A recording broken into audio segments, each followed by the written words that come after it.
Hey everyone, it's Steve Lookner with Agenda Free TV. There was just an airstrike in the southern suburbs of Beirut. I just saw it a few minutes ago.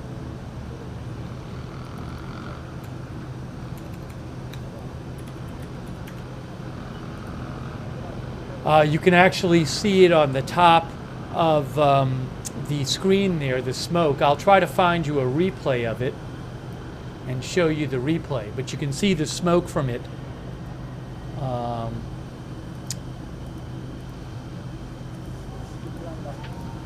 You can see the smoke from it on the screen right now, and so I will try to find you a replay of that. It just happened right as I was getting on the air.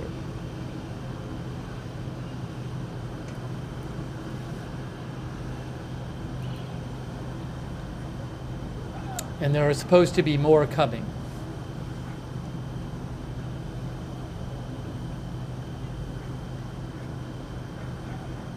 Sorry, I'm just getting caught up here because I'm just starting the broadcast, but that happened sooner than I thought it would.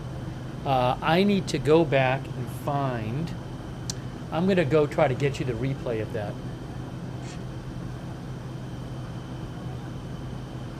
What camera did I see it on? Okay, let me grab you this.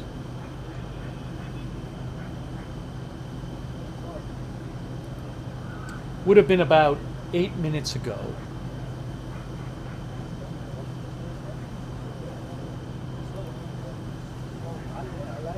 I'm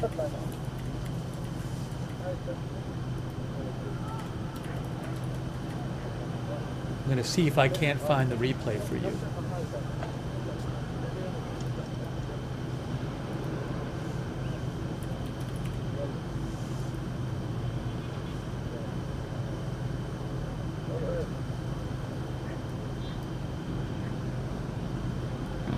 Rain Terrence said saw it on AP.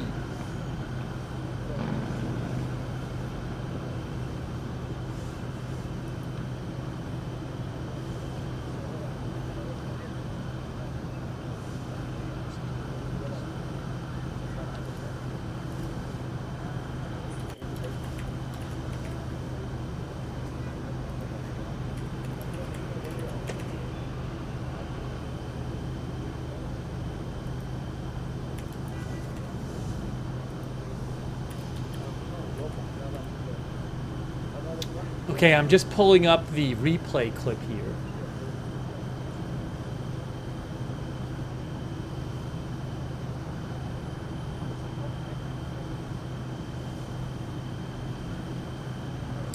Israel issued several evacuation orders for the southern suburbs of Beirut. And a few minutes ago, I think it was the first airstrike there they launched.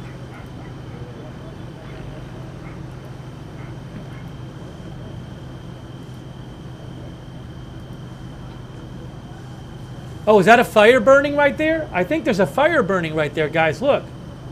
Look at this. I think there is a fire burning. See that? We might have to make that the big camera.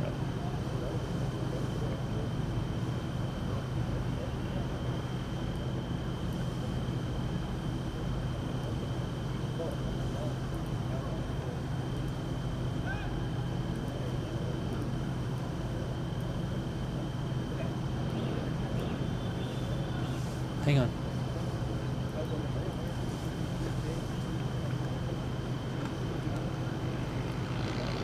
Now this camera's zooming in.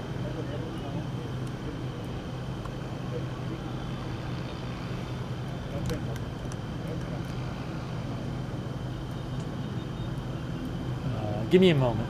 Try to move everything around here. Why is this? What happened to Beirut View 3? I see.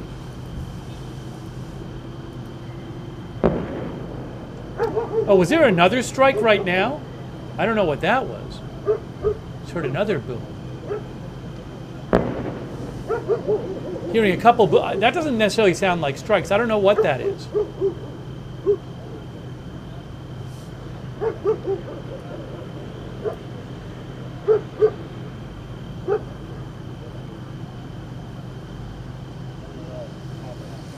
Maybe secondary explosions? I don't know.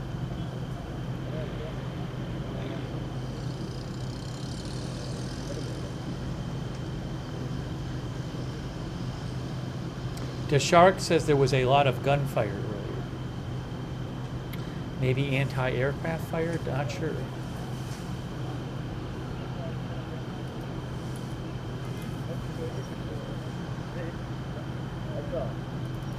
See if I can find the replay for you of this.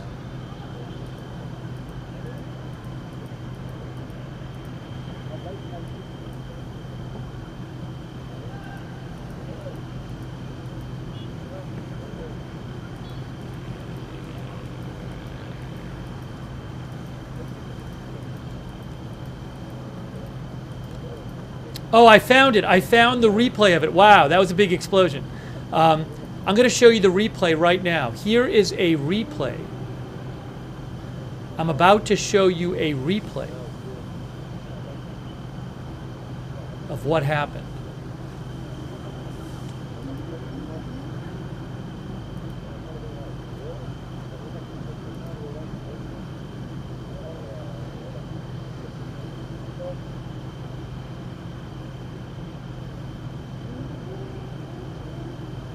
What is this going to do?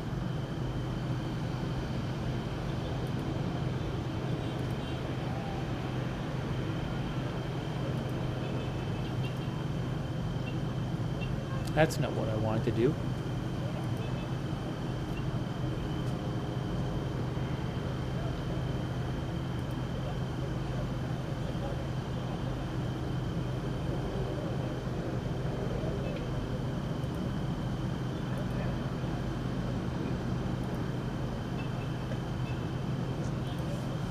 Real quick, here is a replay of what happened a few minutes ago. Watch this. Watch this right here. See that right there? Show you that again.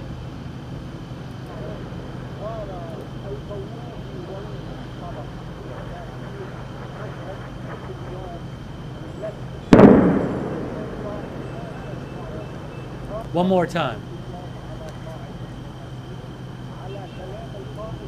Oopsie, hold on. Give me a moment. What just happened there?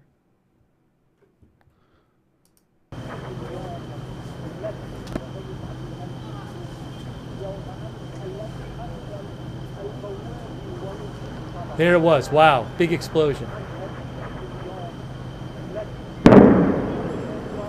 That was a moment, that was moments ago.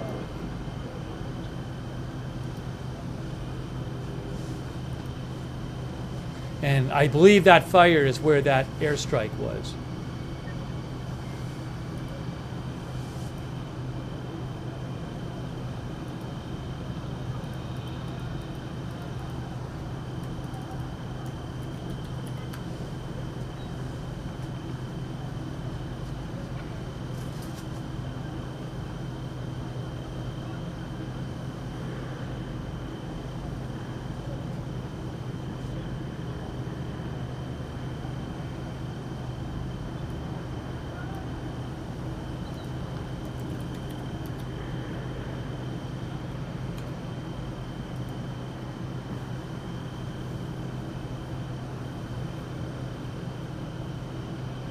Could see the collapse of the building on that one. We'll have to watch it again. I didn't see that.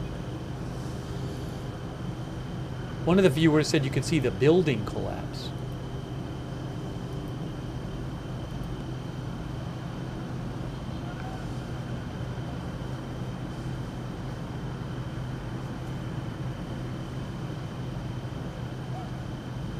Could you?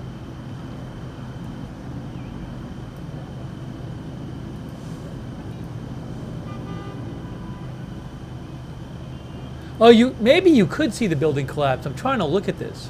Yes, you could actually see the building collapse in that video. I'm going to show you that again. Hold on a second. Let's see if this works.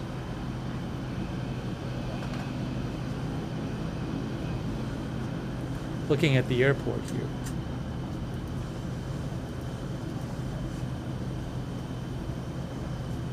Why is this not working? Watch this. Watch where the building hits. You can see the building go down. Watch that at the bottom. You actually see the building drop.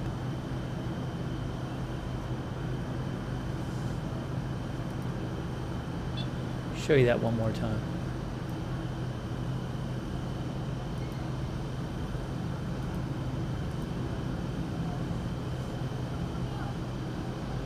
You see the building fall down.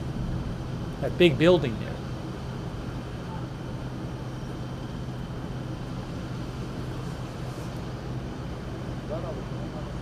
See that? Goes right down. Uh-oh. Oh, that was just the camera. Hold on. Oh, was that another strike? No.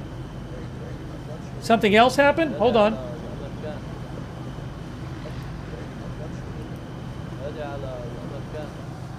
I'm rewinding it. I'm rewinding it to see. The bottom is rewound. Let's see.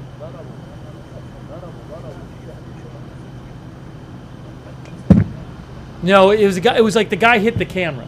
The guy hit the camera.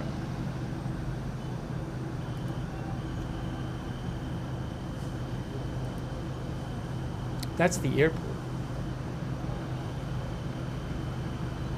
Omar said there was a new strike a few seconds ago. I don't think we saw it.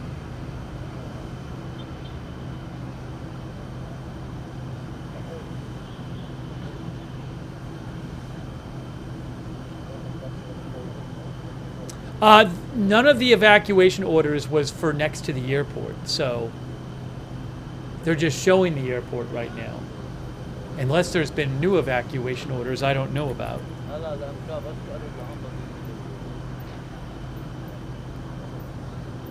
Actually, I'm sorry. There were actually 6 evacuation orders, not 3. There were 6 evacuation orders. I missed the second batch. So 6 evacuation orders in the southern suburbs of Beirut. We've seen 1 strike so far which took down a building. So there's going to be more airstrikes.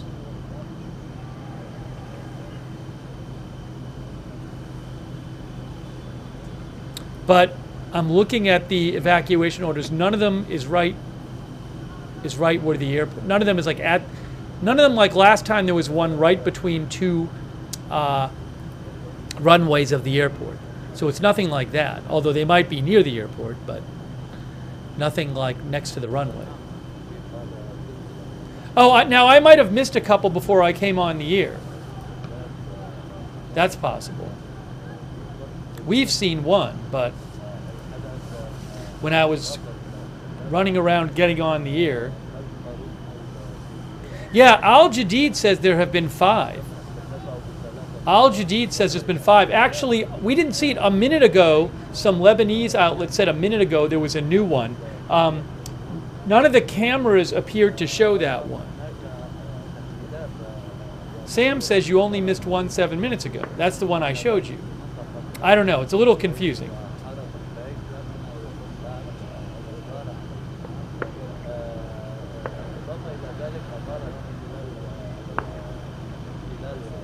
But Lebanese media is saying that there was a number of them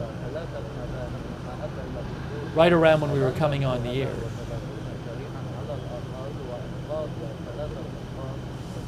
Smoke in camera 3, there might be some there.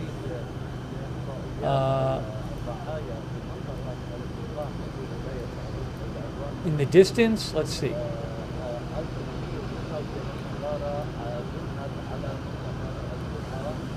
Yeah, you can see some smoke back there on camera 3. See in the back there on camera 3? There's smoke in the back there. I don't want to make it too big. Now What happened to our clock? Now the clock is gone. Now it's back.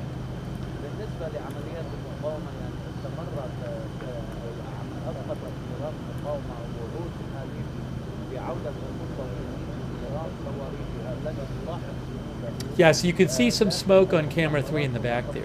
Hey, by the way, a quick thank you to our moderators. Sorry, I kind of rushed on the air because these strikes started happening. Ruth Krafasi is moderating.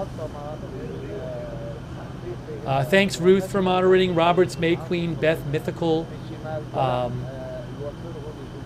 and hang on a moment here. Linda Belk and Larry.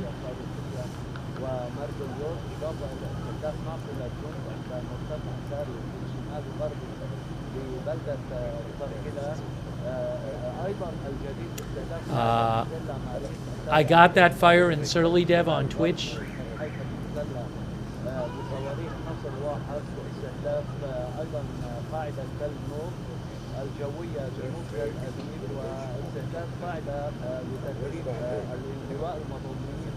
We'll talk about the Amsterdam stuff in a little bit once these strikes happen.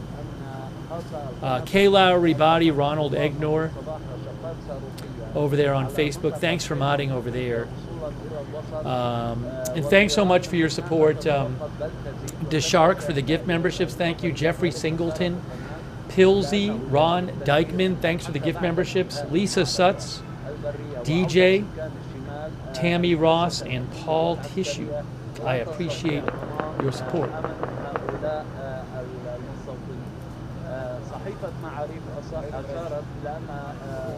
الكيان يخوض حربا إقليمية على 7 جبهات منذ عام خسر فيها الجيش الإسرائيلي ما يقرب من فرقتين ويفتقر إلى آلاف الجنود حتى قبل أن نحصي القتلى والجرحى والتقديرات تشير بأن حزب الله.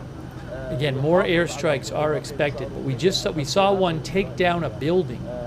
يحافظ على قدراته الصاروخية وسوف تبقى بعد حتى نهاية المعركة الحالية وفي حالة تراكمية وتصاعدية للعمليات وللمدى الناري لعمليات المقاومة في جنوب لبنان.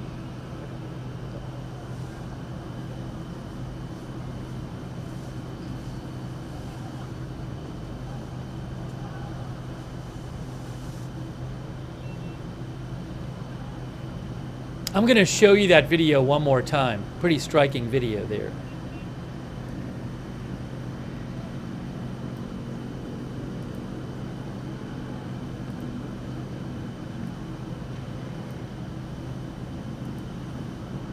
Give me a moment.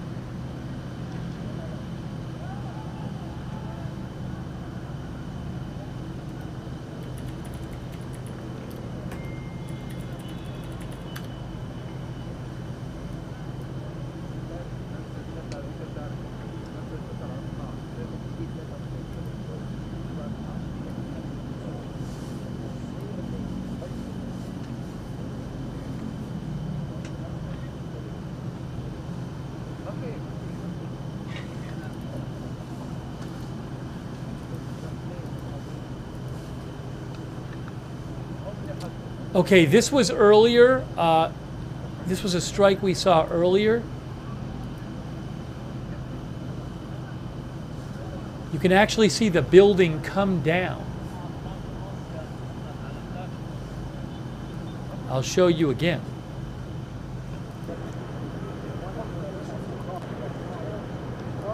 Watch the building. Watch what happens. The building actually comes down. See that? This is, again, this is earlier.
Al Jadid claims there has been 5 airstrikes in the southern suburbs.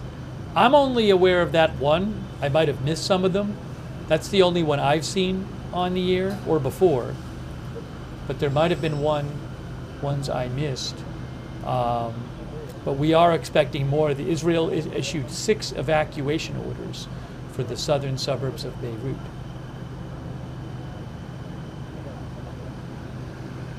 Oh, 9 minutes ago, Nafisa Khanavard of BBC said that she heard the 3rd explosion. I think that's the one that we saw.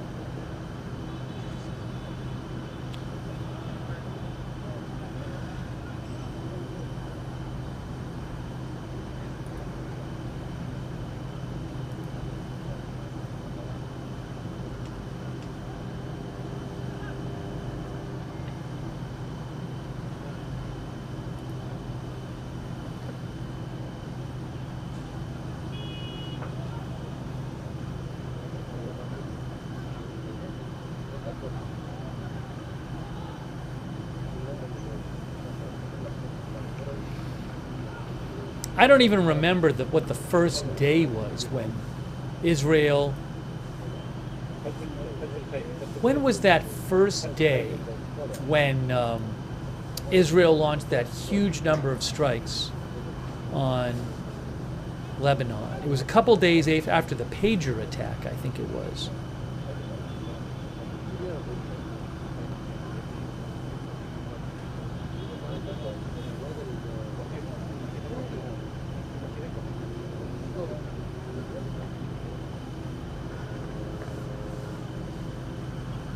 So the pager day was, the pager day I have it was September 17th.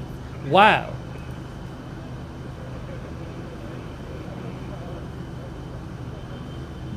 So September 17th was the pagers. More than a month and a half ago.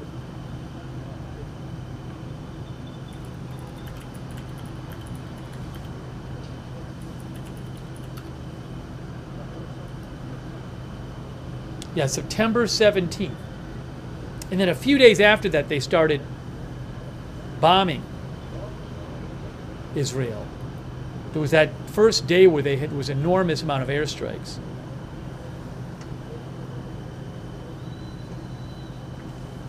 Thank you so much, DJ, for the gift memberships, and Miss Marlene for the gift memberships. That's really nice of you. Thank you.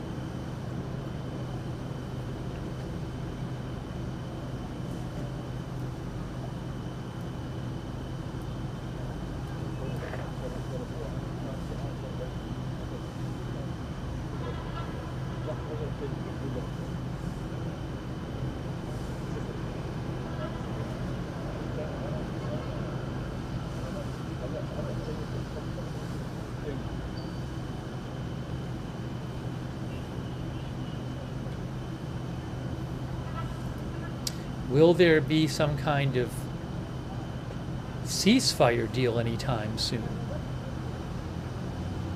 in Lebanon? We do not know.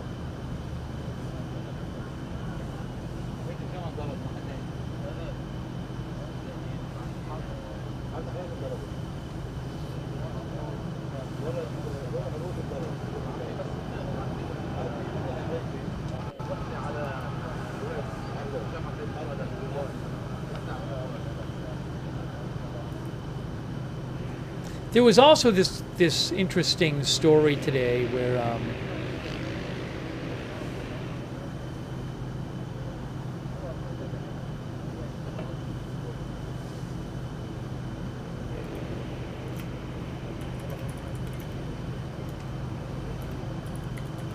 hang on a second.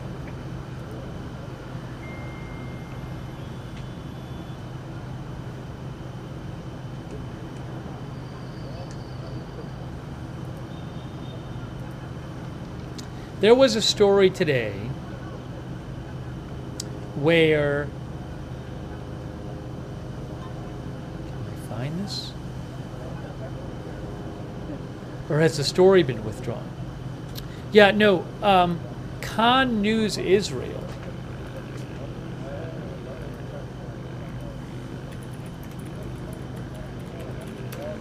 had been reporting, I don't know if this is true, Khan News Israel had been reporting that Qatar has told Hamas officials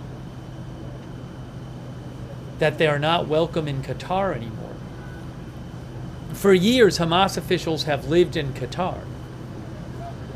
Qatar has been acting as a neutral party and trying to facilitate negotiation between Israel and Hamas. And for years,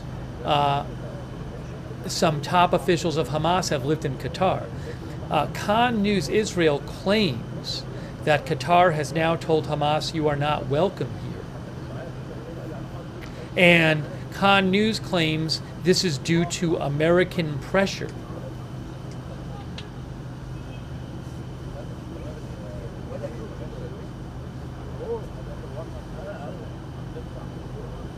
As to whether this has anything to do with Trump winning the election and the future Trump administration putting pressure on, I don't know.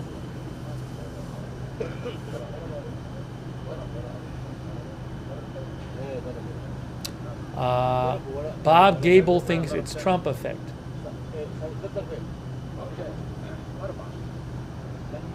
Riri Patton thinks they're scared of Trump. Toby N says if it's true, it's huge. I mean, they can. There's other countries that will reportedly let them in, but it is a big. It would be a big policy change for Qatar.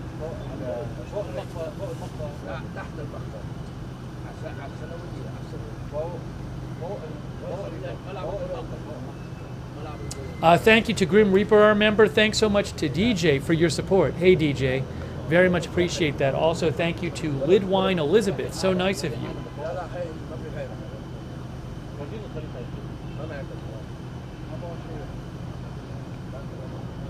Yeah, we'll talk about what happened in Amsterdam after strikes settle down here in Beirut, but we're expecting more airstrikes in the Beirut area.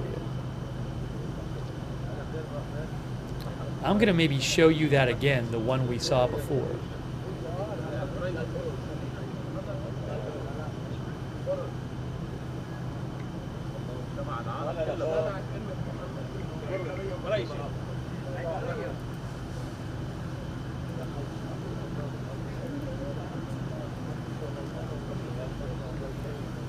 Where is...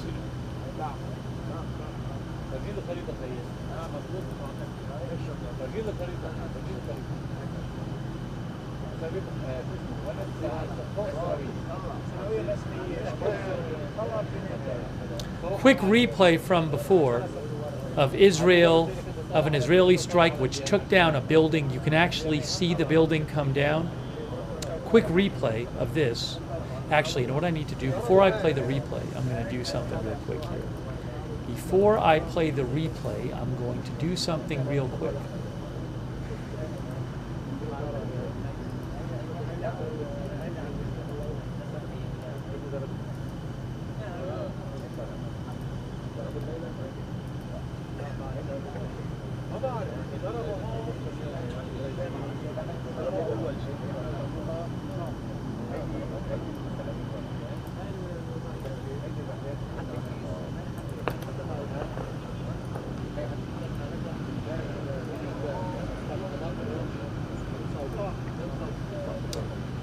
Let me do this, play this replay for you.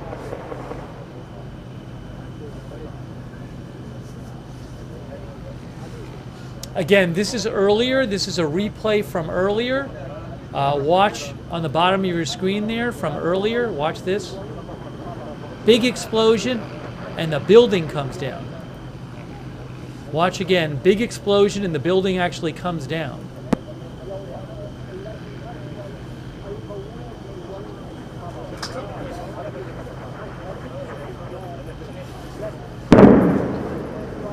That boom was on the replay too.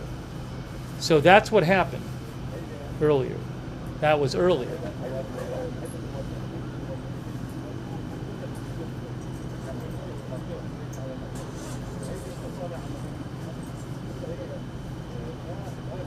I assume that's one of the buildings that had been warned earlier.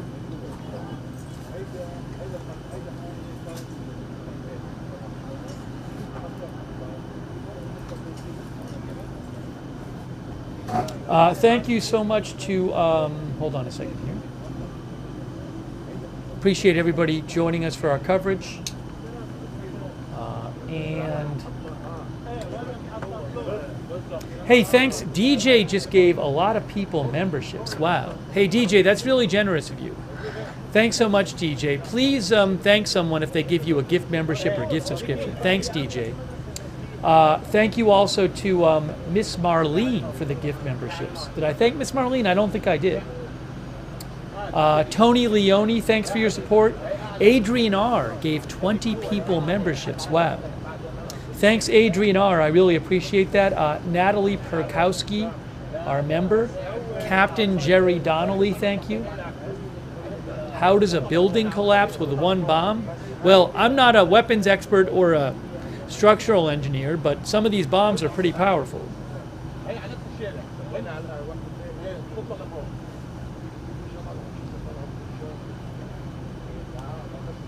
But looked like one explosion.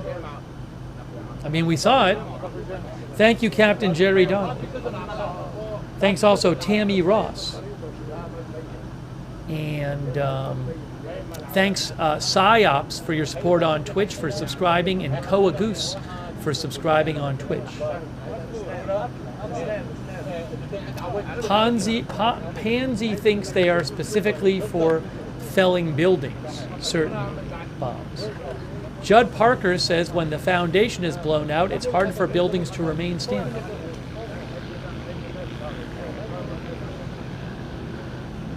Wall Street says it burrows into the foundation and detonates a big boom.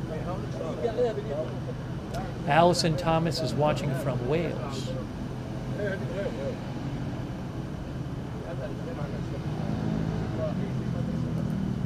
Again, we are expecting more strikes, because I don't believe they've attacked all 6 targets that they warned about.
You know, the Lebanese media was saying that there were like 5 strikes so far. It's possible that some of those were warning strikes, where they do some kind of non-destructive strike to make sure people are away from the area, which sometimes happens reportedly in Lebanon. Because I haven't seen 5 explosions or heard about this.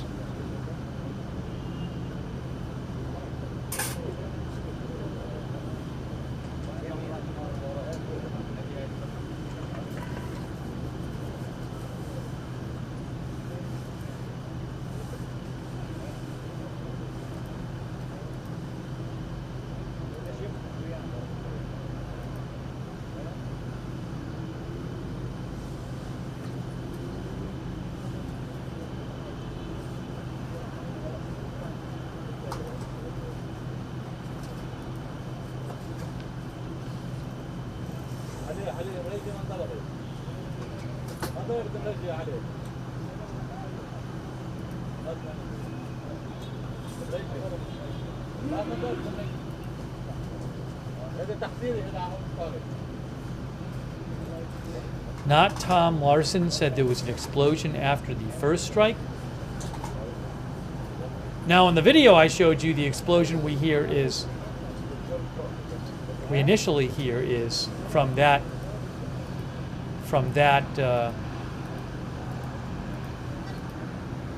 Hold on a second here. From that initial explosion. Oh, you know what? I think I missed a second explosion. Hey, I didn't even realize this.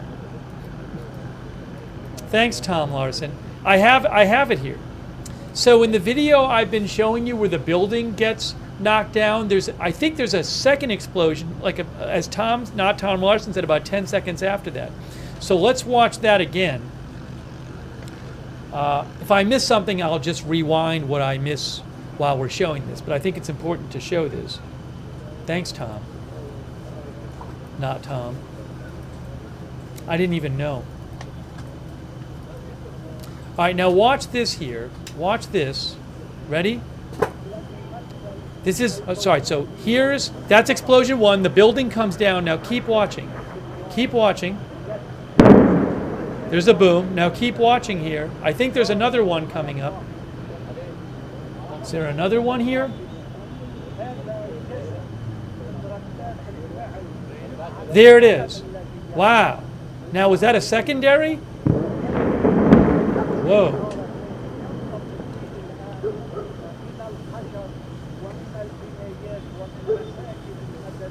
I'll show you that again. So the building goes down. The building goes down. So the building has already gone down, and then you have a second explosion.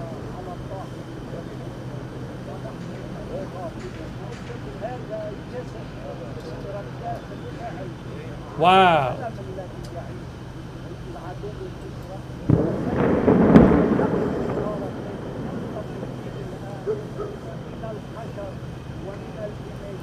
I don't know if that was a second strike or some kind of secondary explosion or what. What can I tell you?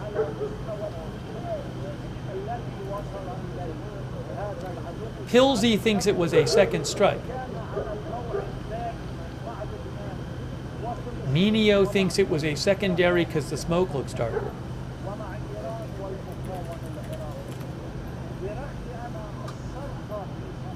Yeah, a couple of our viewers, like Rosalando and Tom Larson, said like an hour ago they heard a bunch of gunfire there. I think I saw a person I follow in Lebanon, or who posts Lebanese news. They said there was gunfire after the evacuation warnings came out. So I don't know what the deal with that was, but the evacuation warnings got issued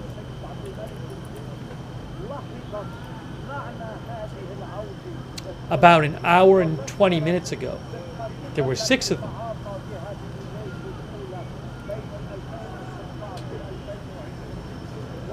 Mr. Pibb thinks that was 2 different strikes on 2 different targets.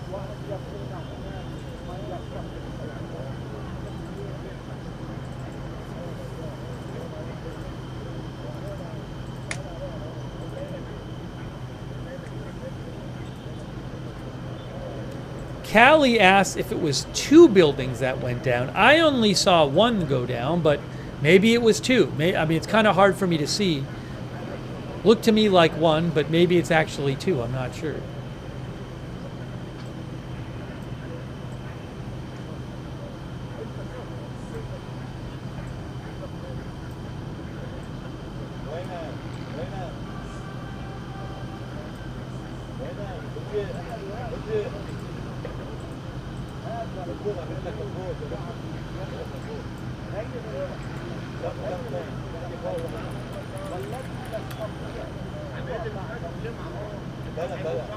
$11:15 there, right?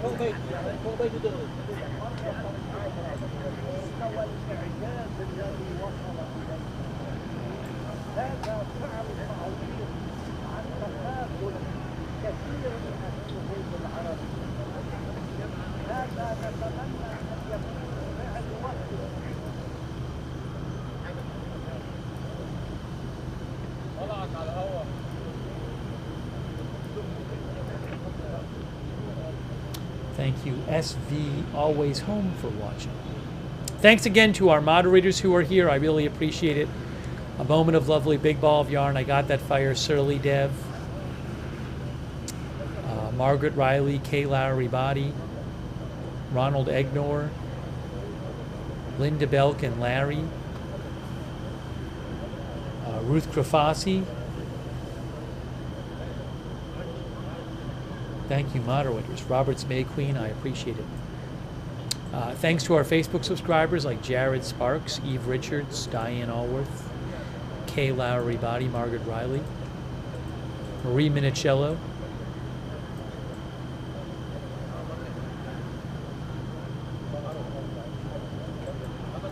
I just saw another strike. Just saw another strike on view 3. Watch. Watch on the bottom. We just saw another strike right now. I just saw an explosion. Boom, right there. We just saw it right now. Another explosion right on the bottom there. Another explosion, another strike. We just saw it. Just saw it right now. That was the same one as on view 3. The cameras are at different times. Did the camera people going to zoom in? Did they see it? Just saw a new strike right there. I didn't see it on. Anybody see it on view 2? Oh, you know what? Some of our viewers think that was a roof knock. That might have been a roof knock. That might have been a warning strike. That might have been a warning strike.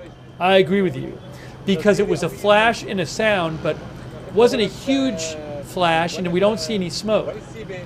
That could have been a warning strike.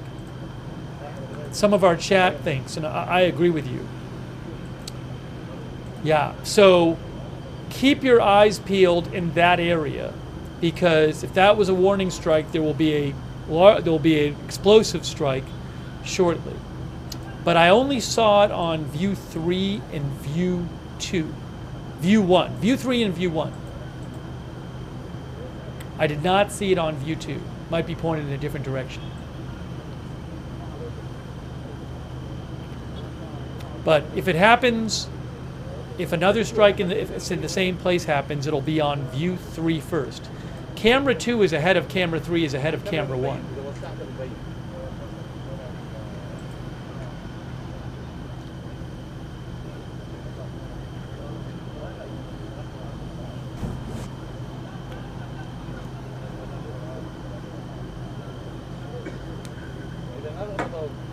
Martina is watching from Sweden.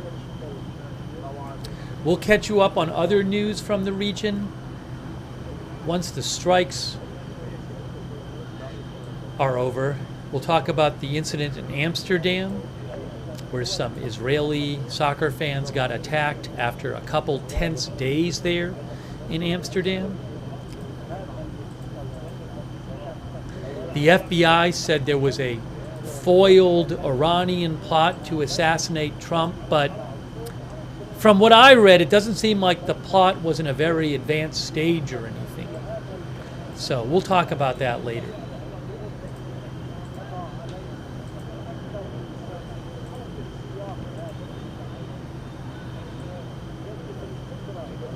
Thank you also, Rain Tarrant, for your support.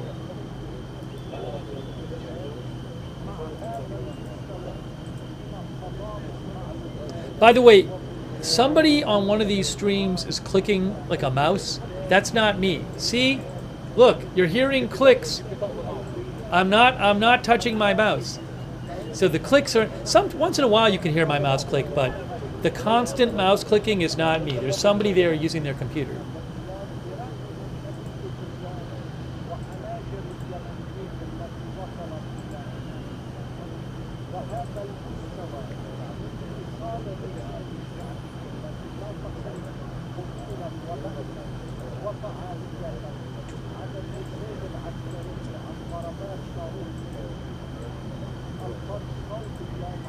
Pilsey thinks they saw it on cam 2. You think you saw it on cam 2? 11:16:08? About 4 minutes and 20 seconds ago? Hold on. Boom! We just heard one. We just heard one right now. Where was it? We just heard another strike. We just heard another strike right now. We just heard it. We didn't see it. Did anybody see it? Did anybody see it? Because we just heard it. We just heard one or two. I don't know if it was on one camera and then the other camera, but we just actually heard two, but it might have been the same strike. But we clearly heard it. Yeah, nobody saw it. People are saying they didn't see it.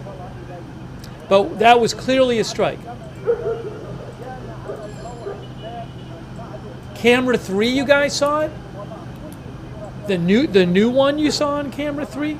Some people are claiming they saw it on camera 3. Let me go back and look. Do you have a time code? Because I didn't see it anywhere.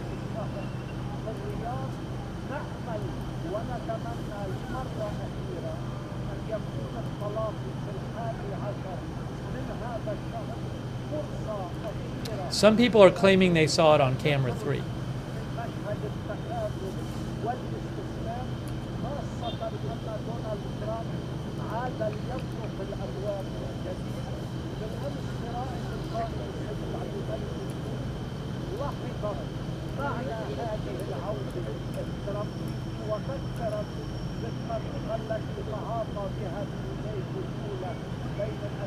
No, I didn't see. Hold on. I didn't see it. I just looked. I didn't see it. So I don't know if it was a warning. It could have been a warning strike too. Could have been another warning strike. Maybe it was sound and no flash. I mean, it could have been off camera too. But you know, the thing is that none of the cameras turned towards it. So I do wonder if possibly that was another warning strike.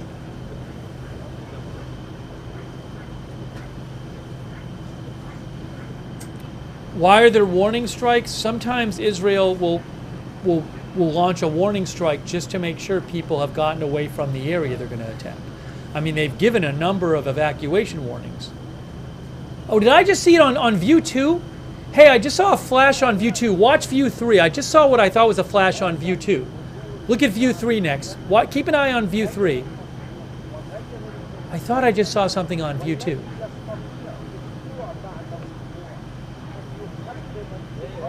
Maybe I didn't, but I thought. The big strike on view 3. All right, watch view 1. Watch on the bottom now. Watch on the bottom. Keep your eye on the big view 1. Watch view 1. Watch view 1. Boom! Huge strike. Wow. Look at that. Huge strike. Whoa. Whoa. Wow.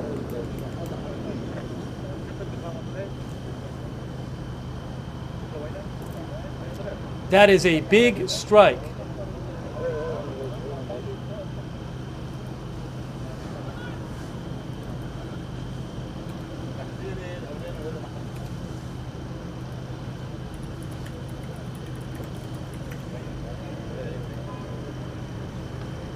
Yeah, those were all the same strike on the 3 cameras. The cameras are one after the other. So you just saw the same strike on 3 different cameras. I'll replay that for you in a second, but that was big.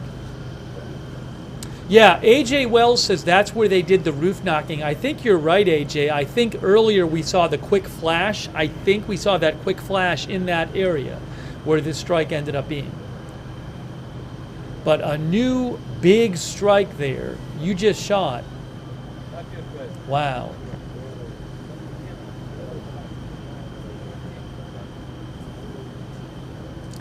Yeah. Camera 2 is the first one. Camera 3 is the second, and camera 1 is the third.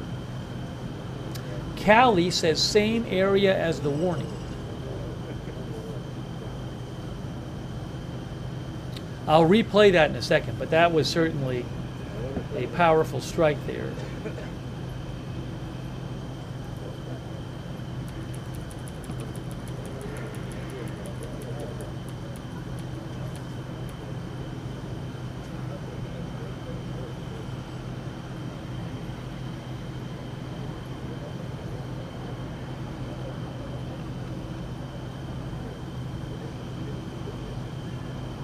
I'm going to replay that for you in a second. Okay, it was 12:31, 12:23:11.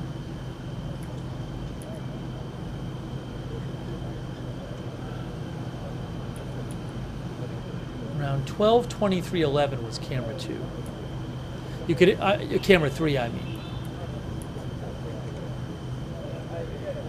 Yeah, watch this. All right, let's watch a replay. Let's watch a replay right now. This is going to be a replay of what we saw.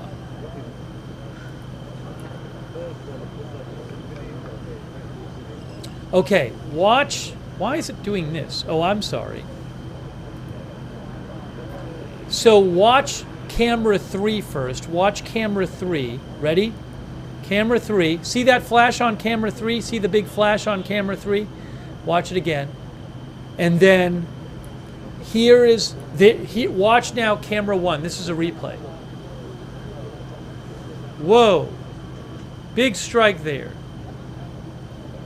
Again, this is a replay.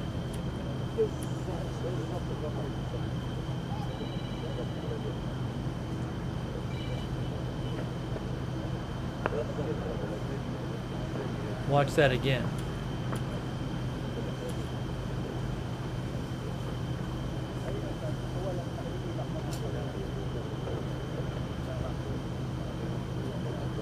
Wow.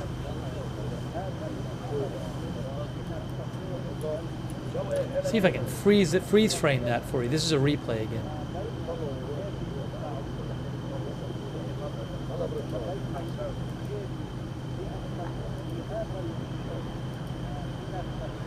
Wow.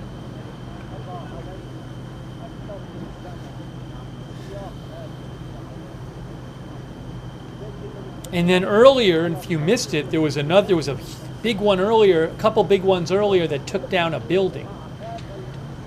That's a live shot right there. Here's the one from earlier.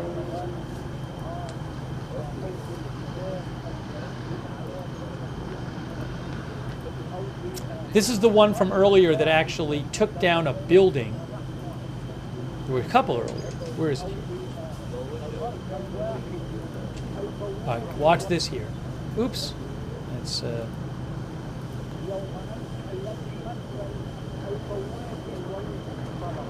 See, you can actually see the building go down. Look at the building, guys. The building actually falls down. See the building falling down? It's about a half hour ago, 45 minutes ago. Maybe an hour ago. See the building falling down there? Knocks down the whole building. And then a few seconds after that, you'll see another explosion coming up. That boom this is a replay. This is not live. This is a replay with the sound on. And then watch this. Same area. Another explosion.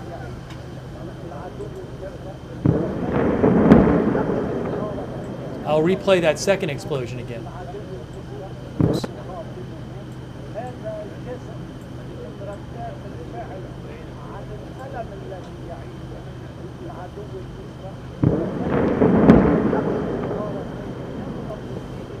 So we have seen a number of large explosions in these airstrikes. A number of them. In the southern suburbs of Beirut tonight.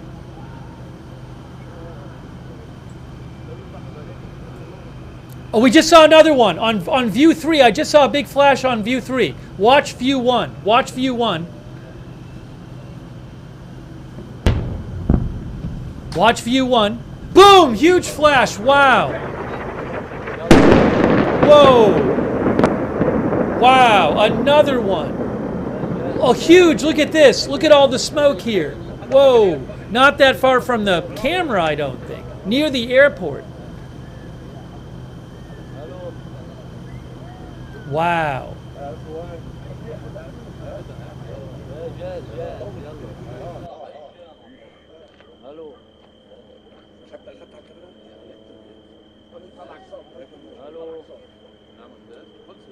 Some major strikes tonight. That was right near the airport. Pretty near the airport. Some major strikes in the southern suburbs of Beirut going on. Wow.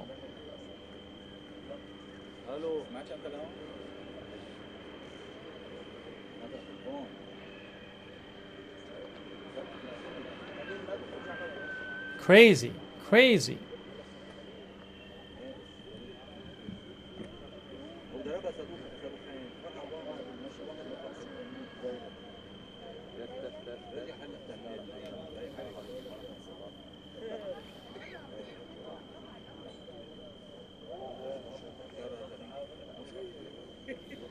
Brolos says could hear the missile homing in on that one. Yeah, for a bunch of these strikes, you can actually hear it sounds like a missile or a bomb flying through the air before it hits.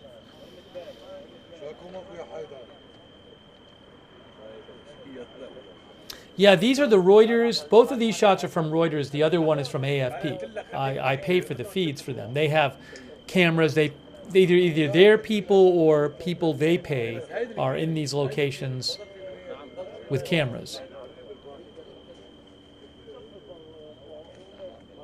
Wow. I'll replay that for you in a second. But we have seen a number of significant strikes tonight.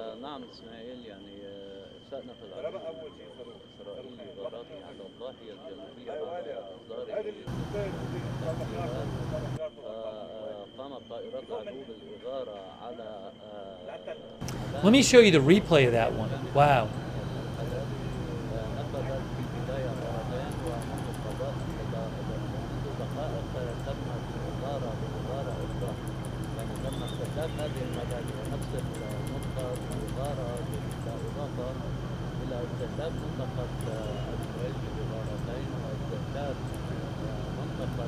Okay, here is a replay for you. If you look here, look at camera 3 on the top left first. Camera 3. You see that big flash on camera 3? I'll play that again. That was it on camera 3. And then the same explosion happens about 10 seconds later on camera 2. Or camera 1. Wow, look at that. And then it was there's the smoke there going up. All that smoke going up. Look at all that smoke. I don't know if that was a series of strikes, but look at all that smoke going up from the area. Let me show you that. I'll turn the sound on. Whoa, one. Boom! Huge flash. Watch view 1. Boom! Whoa. Huge flash. Wow. Whoa. Wow. Another one. Oh, huge.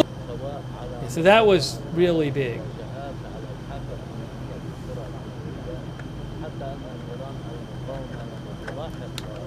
And then, if I can freeze that, I don't know if I can freeze it when it flashed. It was really bright.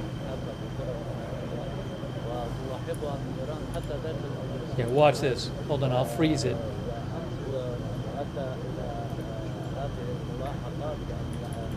Look at that. Look at it. Lights up the city. That was the flash right there. That's a freeze of the flash. There's already smoke from earlier. But that's a freeze from when the flash happened. Crazy. Oops, sorry. So we have seen a number of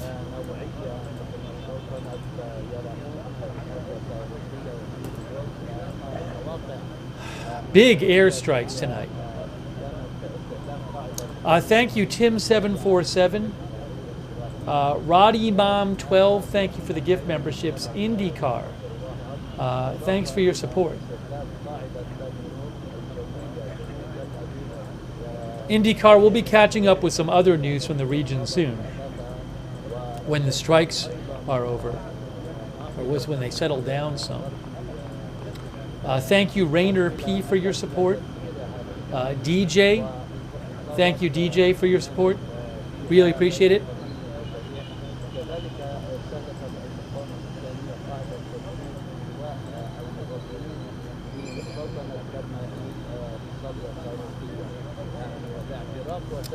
But the Israeli strikes on Hezbollah are very much ongoing in Beirut. After about a month and a half of bombing, they are still carrying out more bombing. Hey guys, I have an update. Barak Ravid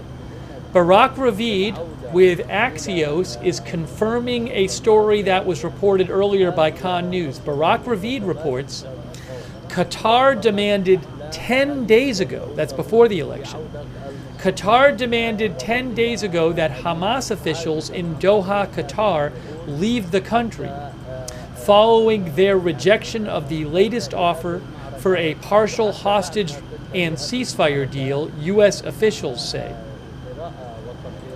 Again, Barak Ravid reports that Qatar demanded 10 days ago that Hamas officials in Doha, Qatar, leave Qatar, following their rejection of the latest offer for a partial hostage and ceasefire deal, U.S. officials say.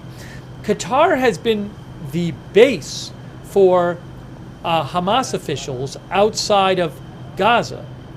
And that has been the place where, for years, I believe, Hamas officials who were in the non-military officials, people who conducted the negotiations, the political leadership of Hamas, has been based in Qatar for years, which Qatar has been doing because they have been trying to be a neutral party and facilitate negotiations. But we have multiple reports now today that basically Qatar is kicking the Hamas leadership out of Qatar. Now, I don't know if any of that is related to Trump winning the election. Now, the report from Barak Ravid says that this demand first came 10 days ago, which would have been before the election.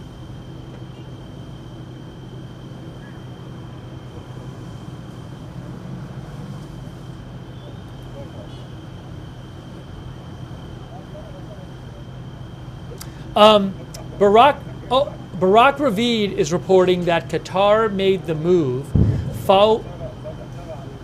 Oh, was there a flash? Do I miss a flash? Hold on. Was there another flash? Oh, sorry. There's an extra letter in the headline. Sorry.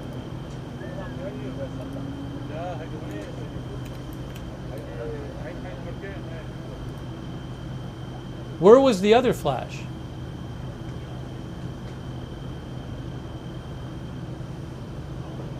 On 3? 37:28 on 3? We never saw it on 2, huh? Hold on, let me go back and see. At the bottom? Oh, it looks like they're panning around.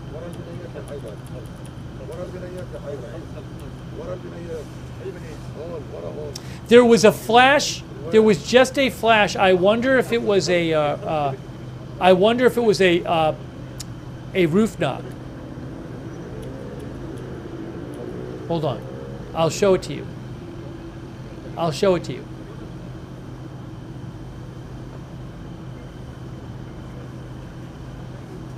I'm seeing it on. Yes, it was very quick. I think it might have been a warning strike. So watch the replay here. Look at view 2. You'll see a quick flash right here. See that really quick flash on the top there? See the really quick flash? Right there? And then watch, you'll see it on view 2, you'll see it on view 3. Quick flash.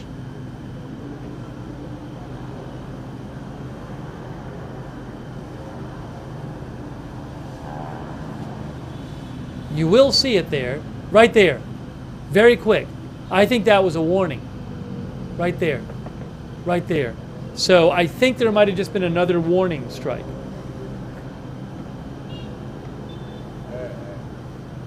Basically, it's an initial strike that's more sound and light to make sure people are not there. So I would keep an eye on your screen because my guess is in a couple minutes there will be a bigger strike in that same area. Jetsy's girl says, wow, very quick. Yeah, quite quick. Thank you, Bruce Kaiser. Bruce says sound travels 1 mile in 7 seconds, so the recent blast was less than a half mile away.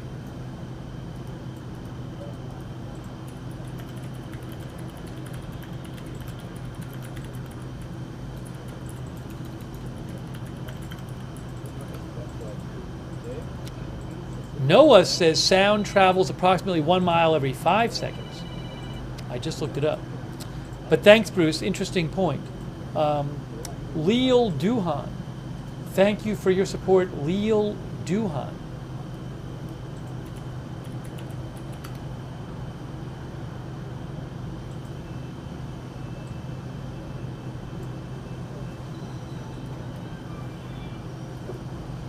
Leo, I don't know what you're referring to, unfortunately. Maybe I should, but I don't. Oh, hold on a minute. Hold on a minute.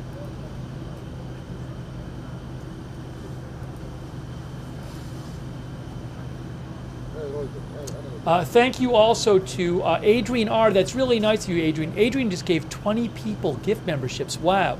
Make sure you thank Adrian if you get a gift membership from Adrian. Thanks also to Naaman Gaijin. Yeah, Naaman Gaijin, we're going to talk about the Amsterdam stuff after the airstrikes settle down. Thank you, Naaman. I posted about it on my X account, @Lookner. I posted some things about it. Thank you, Lidwine Elizabeth, for your support.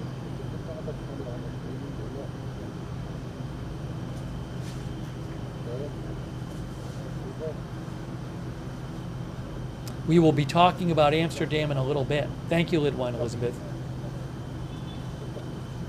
Thanks also, Roddy Mom 12 for the gift memberships.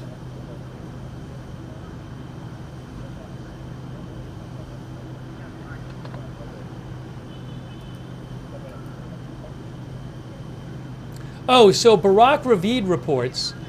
I was mentioning this before we saw what I think was a roof knock strike. Barak Ravid reports that 10 days ago, Qatar told Hamas leadership to get out of Qatar. He says this was due to pressure from the Biden administration. And Barak Ravid says, oops, sorry. He says the U.S. told Qatar that in light of Hamas's position on the hostage deal, the U.S. expects there will be no presence of Hamas in Qatar.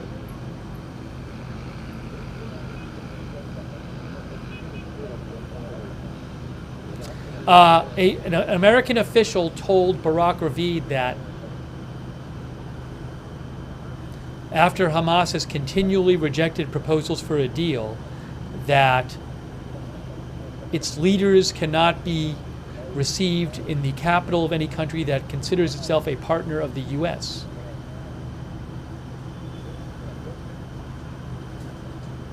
Now, I don't know if it's just about them being in the capital of Qatar, or is it about them getting out of Qatar? I was assuming that they were being told to leave Qatar altogether.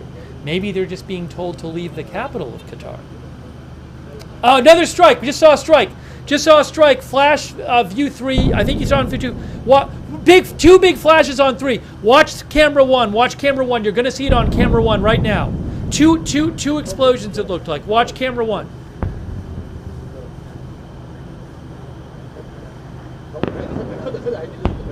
Right there. There's one of them right there. There's one right there. So we saw it on camera 2. Camera 3, I'll get a replay of that on camera 3 for you. You saw it better on camera 3. 2 new strikes it looked like right there. I'll get a replay from camera 3 and I'll have it bigger for you. If you give me a moment, I can get a bigger replay from camera 3.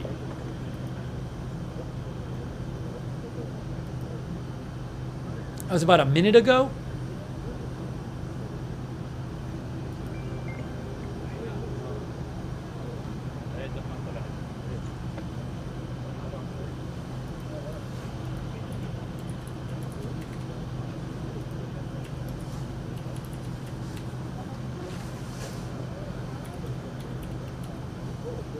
All right, I'm pulling up a replay from camera 3. I didn't even see it on... One of our viewers said there were 3 strikes. Well, I'm going to pull camera 3 replay and we'll watch it. Now, it was... Hold on. I bet I can see the camera 2 replay, too.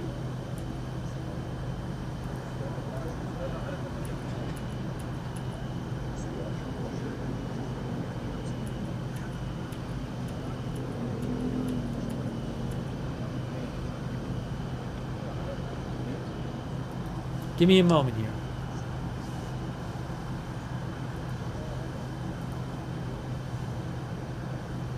What happened here? Stop.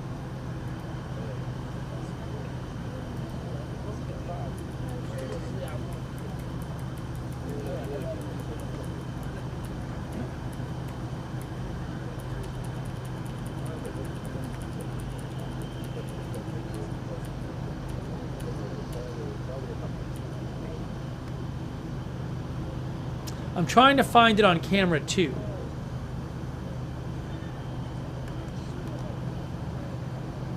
Okay, I see it on camera 3. 11:43. Okay, I saw one. I saw it. Okay, hold on.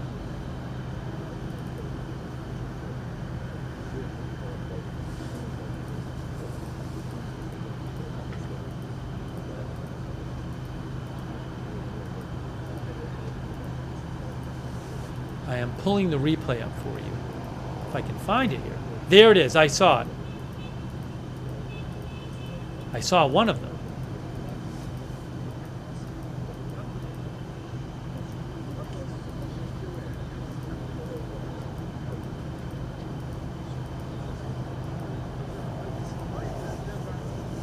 Were there 2 of them? Or one of them? Was there another one on camera 3? I think there were 2 of them.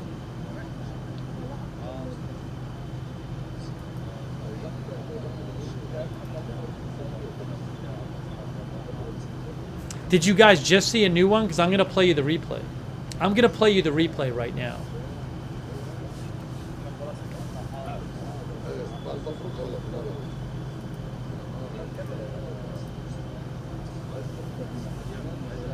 Here is a replay from moments ago. Replay. Right there. See that one? That was from camera 3. And I think there's maybe one after this, unless I queued it up wrong. Yeah, you could hear the boom there. Maybe I heard 2 booms. Let's see this. Let's try it again. Again, this is a replay here. There's one right there. There's one strike. Then you'll see another one after. There's a second one. 2 strikes. 2 strikes. Yep. You just saw it there. I'll play that for you one more time. 1 strike right there. Then a second strike. And I think we heard 2 booms after. Let's see. 1 boom.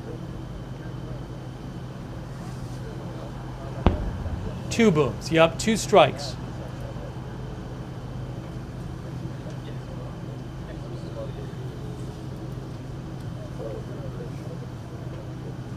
Yeah, as Bruce Kaiser pointed out, sound travels about a mile in about 5 seconds.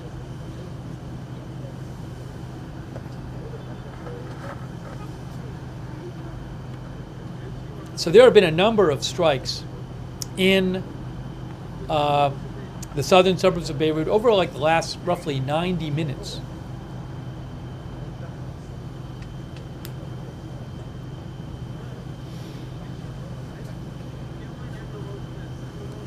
Thank you, I Love Cookies, for the gift membership. Thank you, Natalie Perkowski, for your support.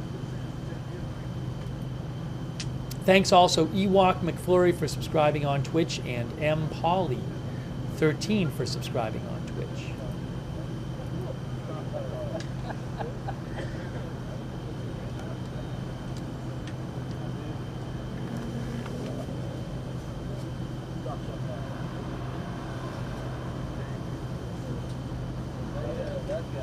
I'll try to get you more on that reporting that says Hamas has asked,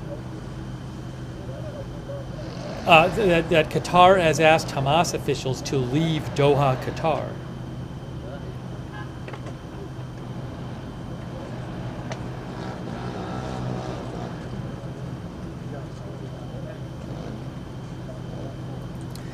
Now, I don't...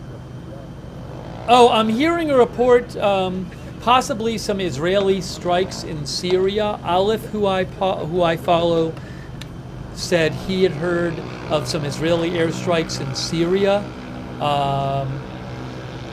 So that is a pretty regular occurrence. Israel will carry out strikes in Syria if they feel that Iran is, for example, trying to use Syria to bring weapons into Lebanon. They will launch strikes on Iranian interests or Hezbollah interests in Syria. So there may be more Israeli strikes in Syria going on right now. I'll let you know what I hear about that.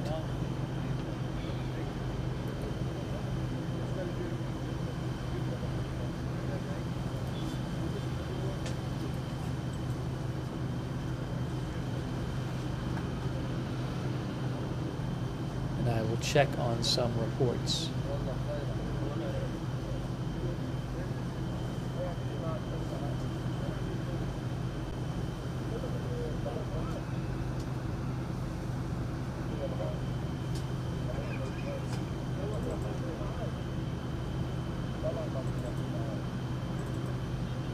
Al Jazeera said there have been 11 strikes on the southern suburb of Beirut, although I believe some of them that we have seen appear to be like warning strikes.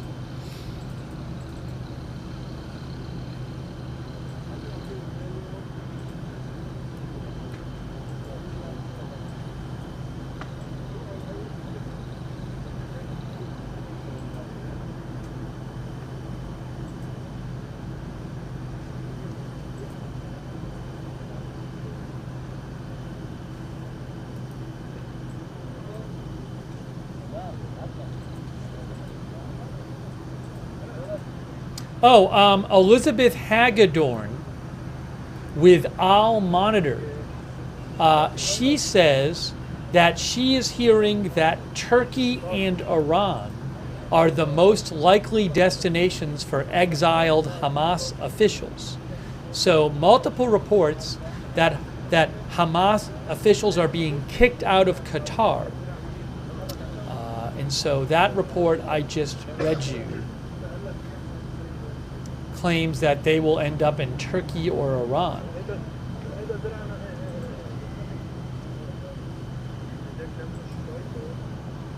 That's from Elizabeth Hagedorn.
Reuters has a report on this Qatar story too. Reuters says after Hamas rejection of hostage deal, U.S. asked Qatar to expel Hamas. Reuters says the U.S. has told Qatar that Hamas presence in Doha, Qatar is no longer acceptable after the Palestinian militant group rejected in recent weeks the latest proposal to achieve a hostage deal, a senior administration official told Reuters. Qatar then made the demand to Hamas leaders about 10 days ago, the official said.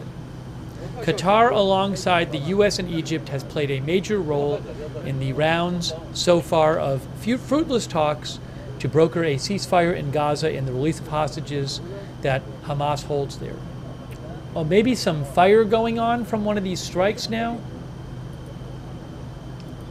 Turn the brightness up a little bit. Yeah, there appears to be a fire burning from one of the strikes, one or more of the strikes there.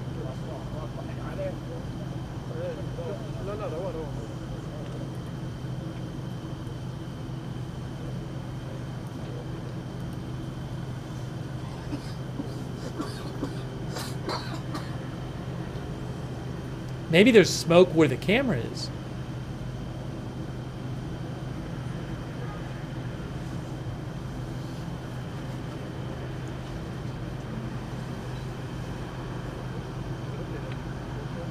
We have seen a number of powerful strikes tonight in the southern suburbs of Beirut. If you missed it, I'm going to show you another one from before, where there was a strike that took down a building, and then another powerful one right after that. Here is a replay from earlier. Hold on. Hold on, listen, watch. Just heard another one. Just heard another one. Now, was that a warning strike? Was that a warning strike? We just heard another one. Oh, no, I'm sorry. That was not a new. What you just heard, that sound was not live because I was about to play you a replay from before and I didn't realize the replay was playing. I thought I had it paused. So we did not just hear a new one. I apologize for that. I'll show you where that sound came from. I thought we were hearing a new one, but I had pressed play and I didn't realize it. So sorry about that. Sorry for the confusion. Let me just real quick here.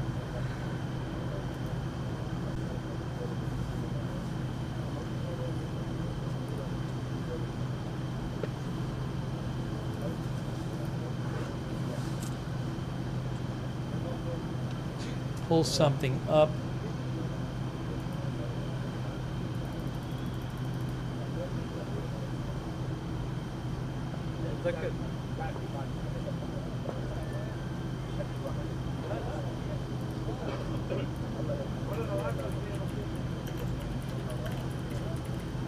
I'm going to just put a little thing up on the screen when I put a replay up so people know it's a replay.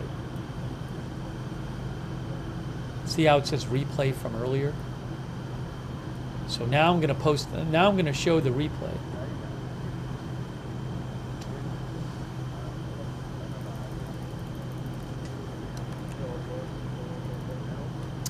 Okay, here is the replay of when we saw the building get taken down in two big strikes.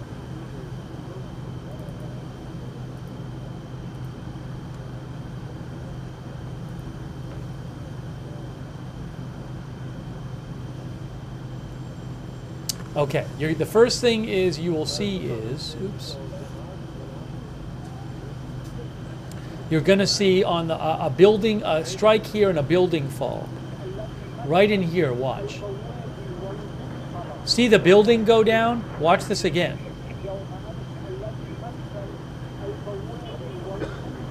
Look at that. You can actually see the building go down.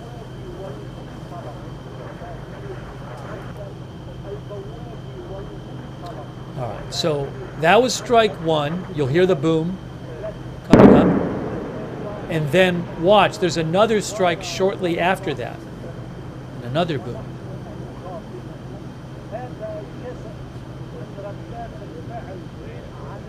Wow.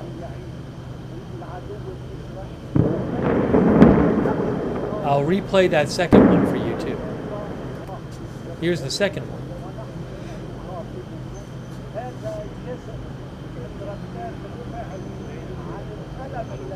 Wow.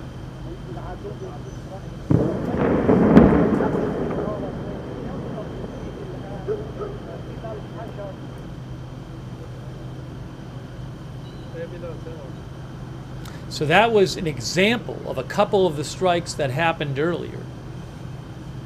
We have seen some big strikes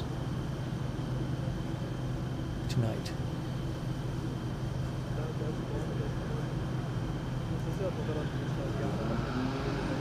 Thank you, Tom Ernst, for your support. Thanks to our new member, Vanny. Thank you also, Lonnie Schultz. Lonnie, I'll have to look into that. We're going to talk about Amsterdam in a little bit, Lonnie. Thank you, Lonnie. We'll talk about that in a little bit.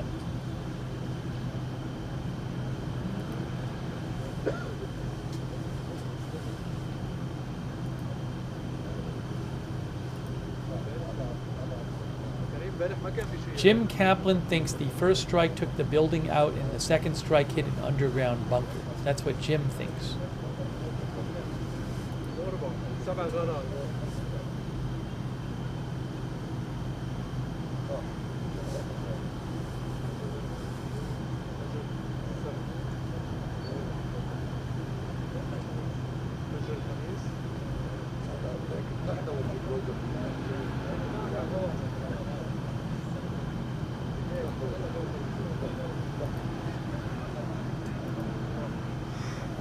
Michael Lausen says, where is all the smoke from? I mean, there have been a number of strikes in this area, so my guess is it's smoky just from the strikes. We've seen a number of strikes with big smoke coming up after it.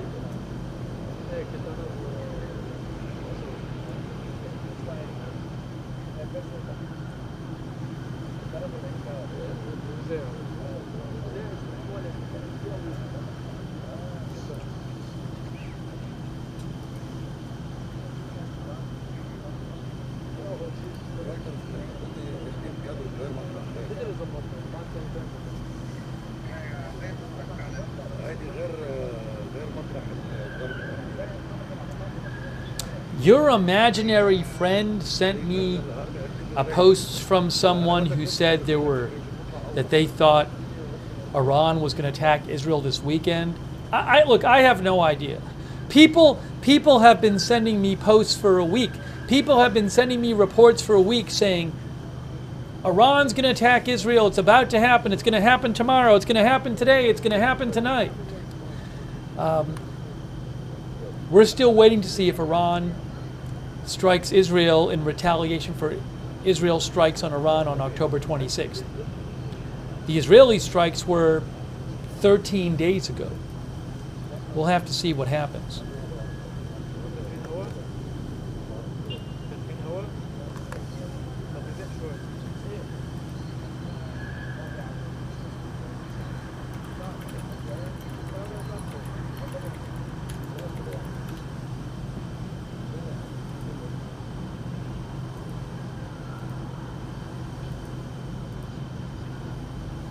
BL says, do you think Iran will strike before 2025? That I cannot tell you. I don't know if they're going to strike and what they will do if they do.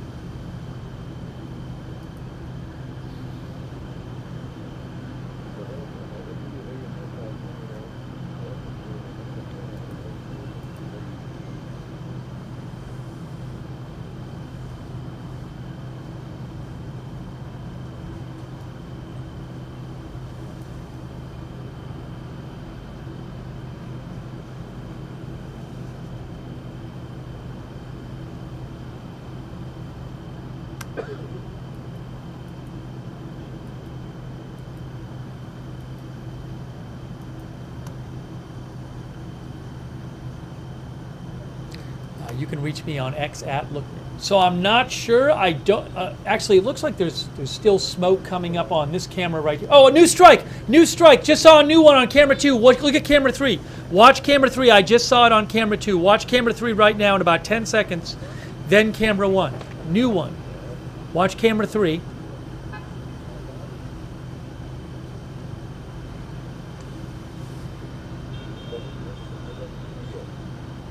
Boom! Big strike on camera 3. Now watch the bottom camera. It is going to be on the bottom camera next, I bet. You should see it on camera 1 if they catch it. Maybe it off to the side, I don't know.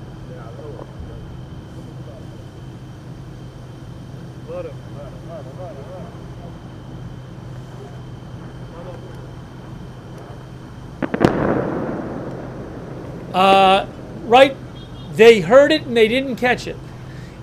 It was to the side of them. Now, could that have been a roof knock strike? Could that have been a warning strike? Because we've seen a bunch of warning strikes tonight. It looks like. So I wonder if that was a warning strike, because they're not seeing any smoke right now. Big smoke from that. So I think it's interesting. We've seen that a bunch of times tonight, where there's a warning strike, and then it appears to be a warning strike, and then another strike. And you can see what this camera is doing on the bottom is they hear the warning strike, and oh, there's smoke right there. That looks like not a warning strike, guys. That looks like a big strike. There it is right there. See? I don't think that was a warning strike, because you have the big smoke column there. You can see it on camera 3 and camera 2, and camera 1 now, that big column of smoke. That looks like a legit strike. I will try to get, I can get you the replay from camera 3. That's what I'll get you. I can grab you the replay from camera 3. If you give me a moment, I will get that for you. It'll just take me a second. I got to just figure out where exactly it was on camera 3. شباب إذا بدكم خذوا الصورة من عندي هلا.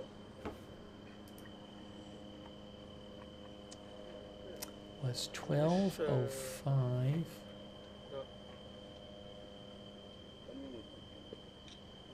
لا مش هيدا صوب الحارة هاي حارة لك الصورة Probably about هذا صورها من هون probably about 2.5. Oh yeah, I just saw it. بس أعلى من I just saw it. So هيدي hang on a moment. So I need to go back to about 2.5 minutes ago and pick it up off of camera 3 for you. That'd be about 1:53.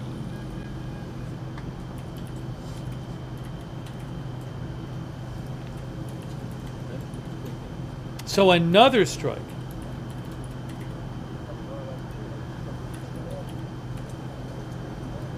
All right, I'm getting you the replay from camera 3, but in larger form. So these strikes are still going on.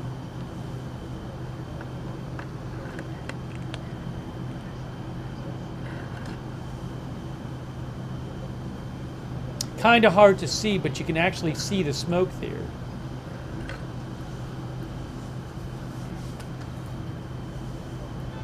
See, I'm making it a little brighter for you, and you can see the smoke there. See that? There it is. There it is.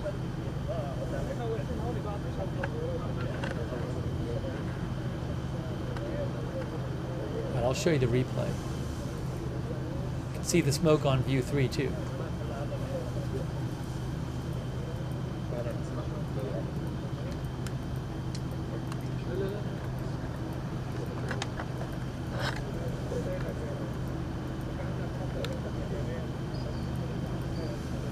I have the replay from camera 3. I just have to find it.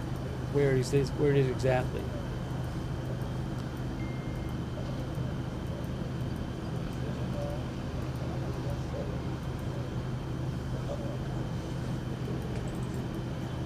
That's too bright now.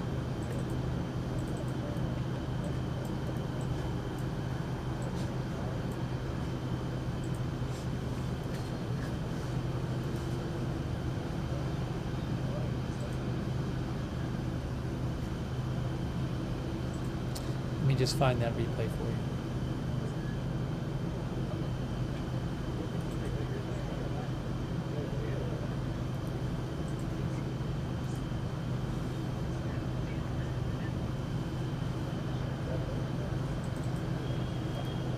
مرحبا أحمد بعد سلسلة من التهديدات التي أصدرها جيش الاحتلال شن الطيران الحربي سلسلة من Ronnie the zombie is watching from South Africa. الجنوبية لبيروت وعلى أطراف الضاحية الجنوبية لبيروت.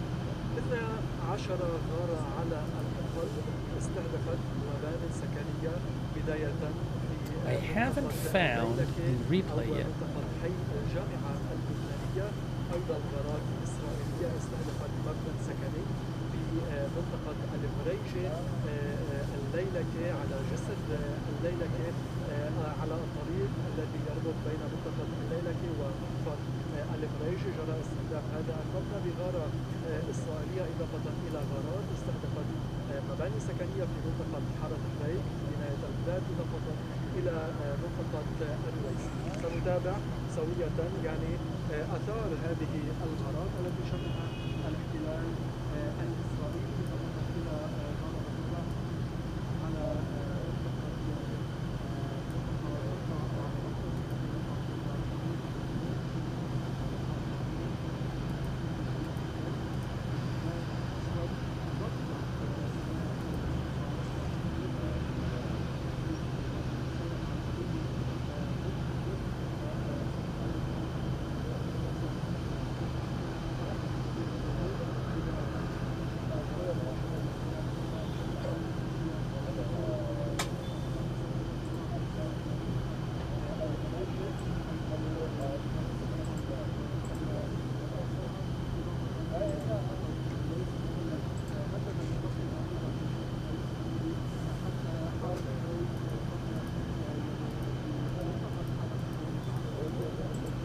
Well, sorry, for whatever reason, I just can't find. I can pull up the small version of the replay, but I thought I had the big version here, but it's not really working out.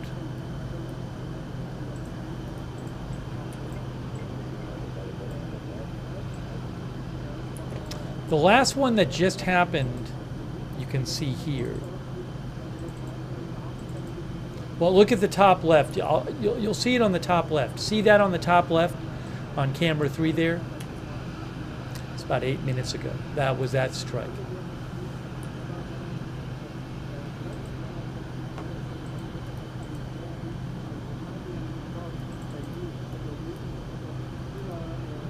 Oopsie.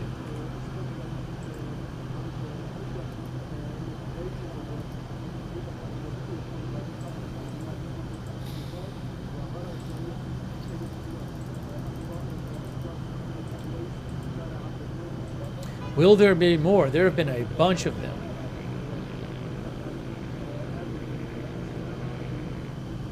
The Israeli Air Force says that about 20 minutes ago they intercepted a drone crossing from Lebanon.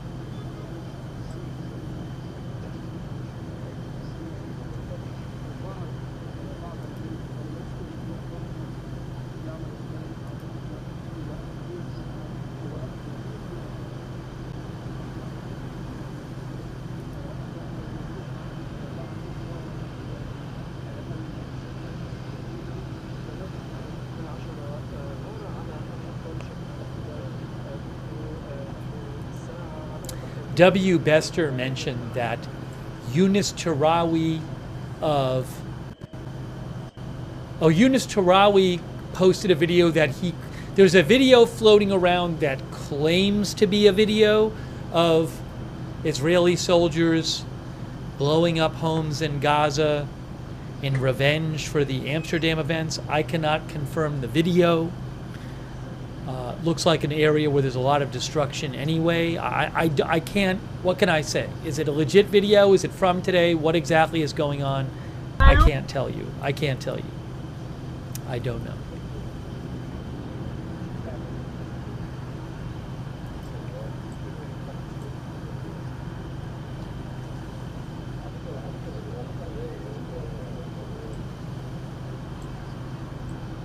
We'll give it a few minutes here. Once things settle down in the Beirut area, we can talk more about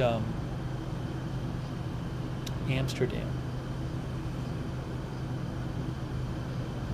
Thank you, Pamela Swanwick, our member, for being a member. Paula Faust, our member. Thank you, Paula. Captain Jerry Donnelly. He believes concrete dust is gray and lingers, black smoke goes up. That's what Captain Jerry Donnelly says.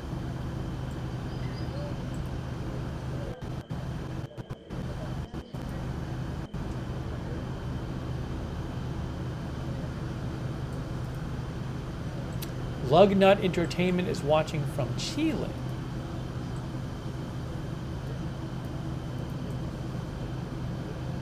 You know, it's interesting. There's actually a second, I don't want to go to, there's like a new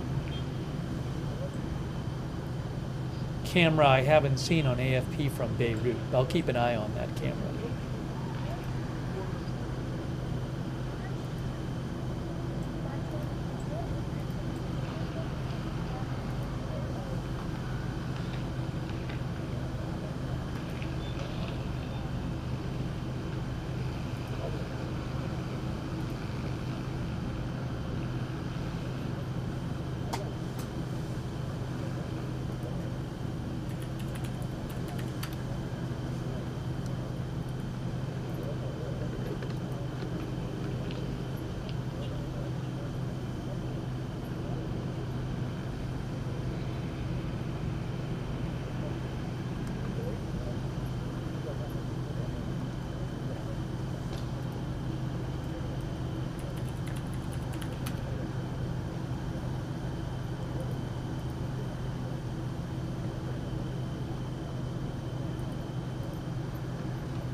Hang on.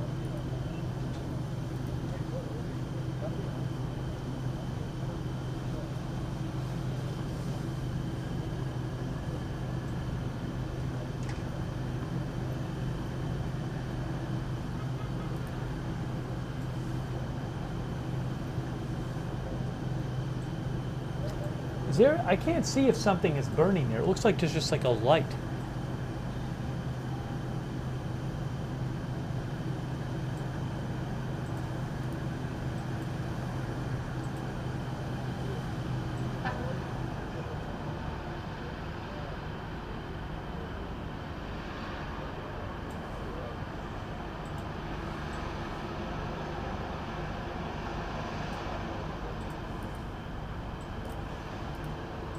Give me one moment here.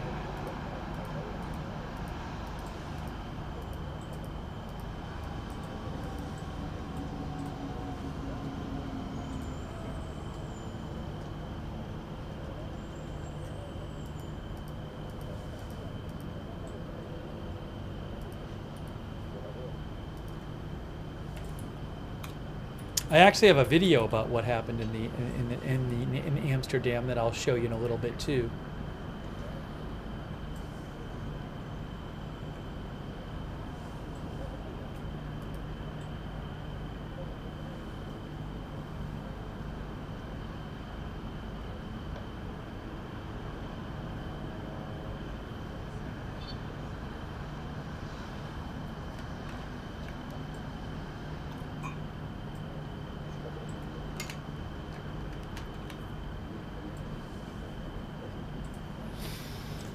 We'll give it a few minutes before getting into that, and then we'll talk about that. Thank you, Zariah Cat, for your support. Thank you for being a new member. Thank you, Bumblebee, for being a new member. There were some violent attacks on Israeli soccer fans in Amsterdam last night after a couple of tense days there, with tension between Israeli soccer supporters and pro-Palestinians in Amsterdam. There had been worries for a couple days about violence.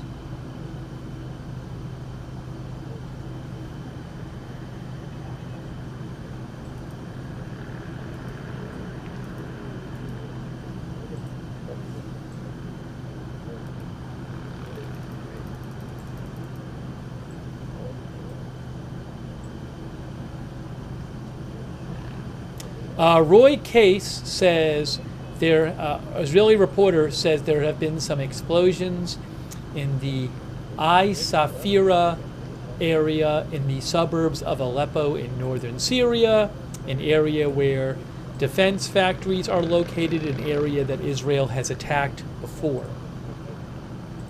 And it appears to be Israeli strikes. So that's a report from Israeli reporter Roy Case about new Israeli strikes in Syria.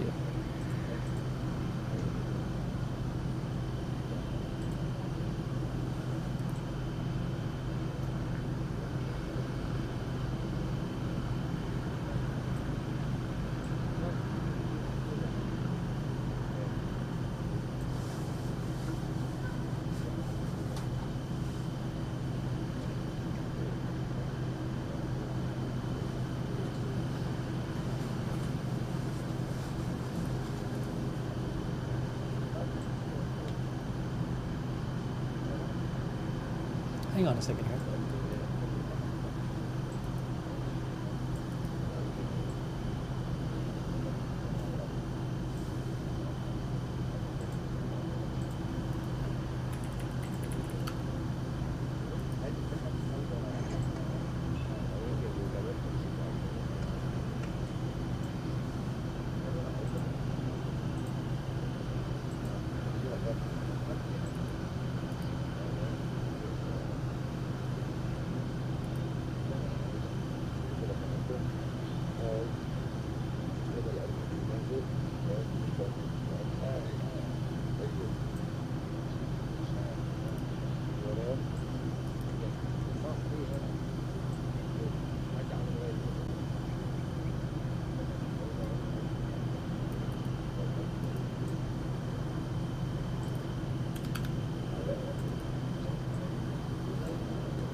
One of our viewers, Captain Jerry Donnelly, says there's an MEA plane landing right now. MEA plane? That's a Lebanese airline. I'll have to check flight radar.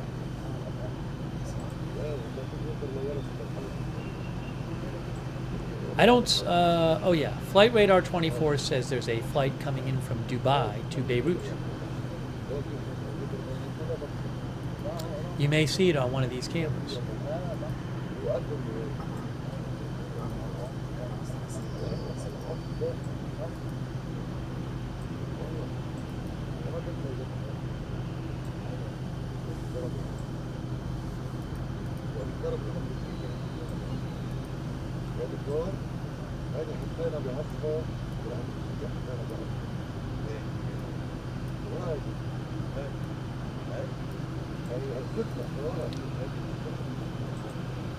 I just want to wait a minute before getting into the Amsterdam stuff because I don't want to. There's been a number of strikes over the last couple hours in the Beirut area, and I just want to make sure I'm not missing anything. Talking about something else.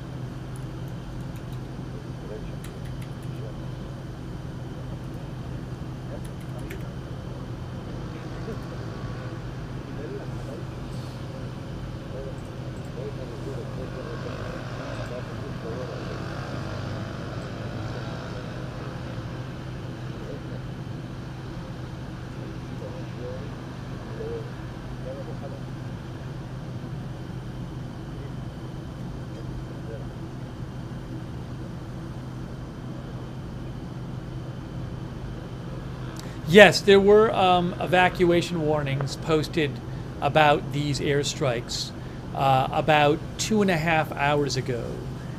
6 evacuation warnings got posted, and the strike started about a half an hour after that.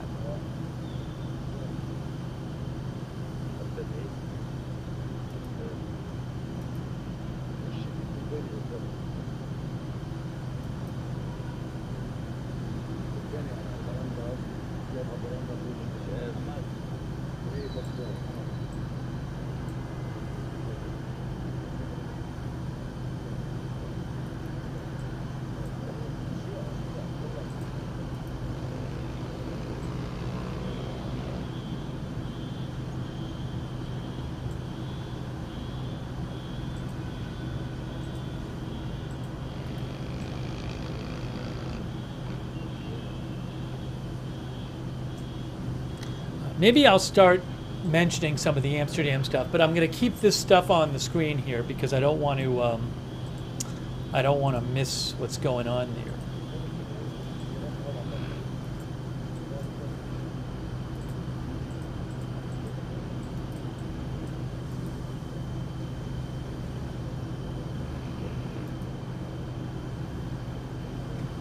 So there was some, again, there were some violent attacks on Israeli soccer fans in Amsterdam last night after a couple of tense days in Amsterdam. And that came after earlier it had been reported, well, let me explain this to you. Associated Press talks about this, so they have an article where they say Israeli soccer fans were attacked in Amsterdam. The violence was condemned as anti-Semitic. So as some background to this, AP, for example, says tensions had been brewing in Amsterdam for days ahead of the soccer match. A Palestinian flag was torn down from a building in Amsterdam on Wednesday, Dutch broadcaster NOS reported, and authorities had banned a pro-Palestinian demonstration near the stadium. Ahead of the game, large crowds of supporters of the Israeli team could be seen on video chanting anti-Arab slogans as they headed to the stadium, escorted by police. Let the IDF win and blank the Arabs.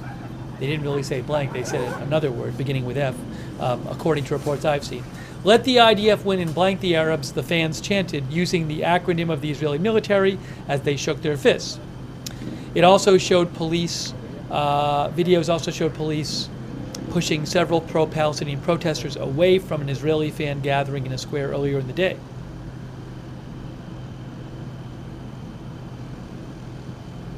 So that was the prelude to this.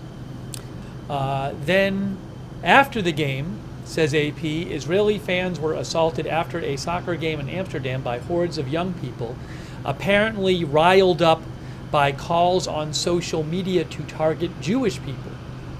Dutch authorities said today. Five Israeli fans were treated at hospitals, and dozens of people were arrested after the attacks, which were condemned as anti-Semitic by authorities in Amsterdam, Israel, and across Europe. This was a soccer match last night between the Dutch team. Is it Ajax? I don't know how to pronounce it. I don't know how to pronounce it. AJAX. The Dutch team Ajax and Maccabi Tel Aviv.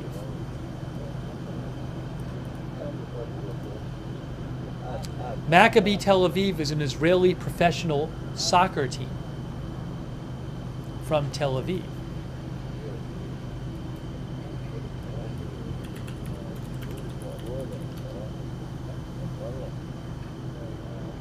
I'm looking it up on Wikipedia. Is it Ajax? Ajax? Maybe there's the Dutch pronunciation and the American pronunciation? Ajax? Is that what it is?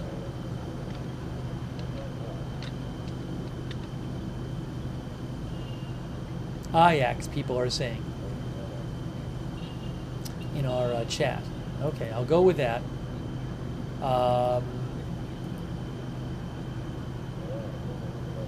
AP says pro-Palestinian demonstrators were banned by local authorities from gathering outside the stadium, and video showed a large crowd of Israeli fans chanting anti-Arab slogans on their way to the game.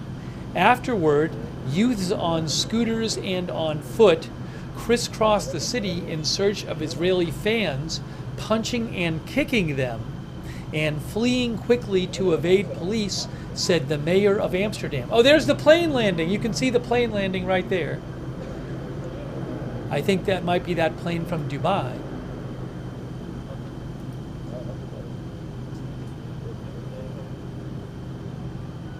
I can't see it anymore on flight radar, but maybe it is.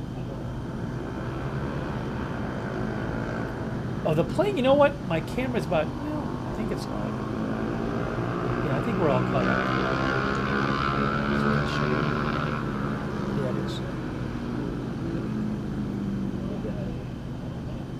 Josephus says some Israelis are still missing. I haven't heard that Israelis are still missing. I've read a couple articles on this today. I have not heard that. I'll see if I can find any more information for you.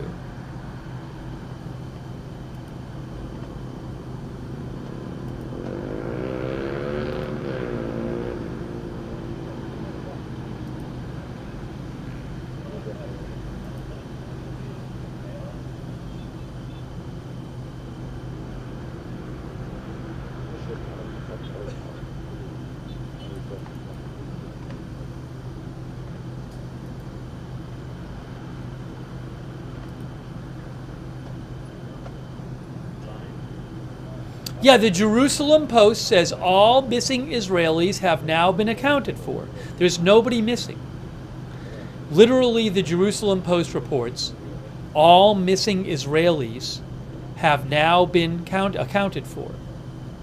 Israel's foreign ministry confirmed all Israelis had been contacted, according to Ynet Israel.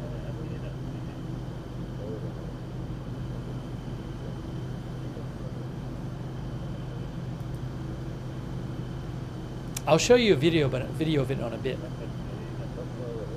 AP says on the social media platform Telegram, there is talk of people going on a Jew hunt, said the mayor of Amsterdam. That is so shocking and despicable that I still cannot fathom it, he said. Oh, is it? Hold on. It might be a she. It is a she. Femke Halsema is the mayor of. It's a she. Femke Halsema. I didn't just see a flash, did I? Oh, there was a flash. There was a flash. Okay, hey, a new flash. New flash. Hold on. Hold on, new flash. Keep your eyes out. Might see it on one of the other cameras. We just saw a flash. I think that might have been a roof knock. I just saw it on camera 3. Hear that? So there was a new flash. I don't know if that was a strike or a warning strike. Let's see. Is there smoke from it? Is there smoke coming up? بينت Oh, it looks like a new strike. بينت معي. Look, more smoke. Another strike. There you go. I'll have to replay the flash for you. That certainly looks like a strike there, a new strike.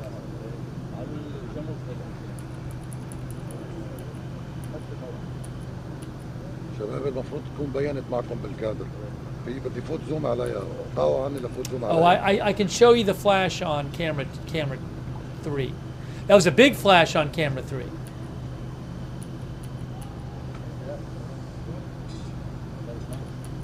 I'll show you right now. Give me a second. I'll pull up the replay here. Oh, and camera 2. We saw it on camera 2 as well. 2 minutes ago on camera 2. Can I pull it up here? Let's see. ليش نحن بنعرف Maybe I can get it for you on ضربة camera غدر. 2.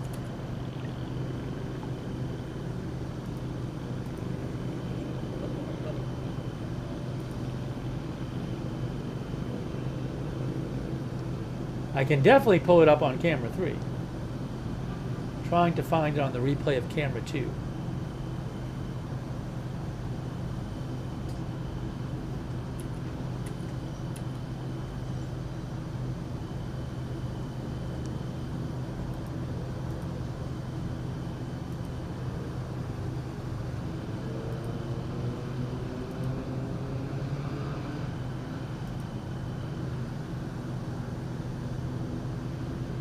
That's a new strike there.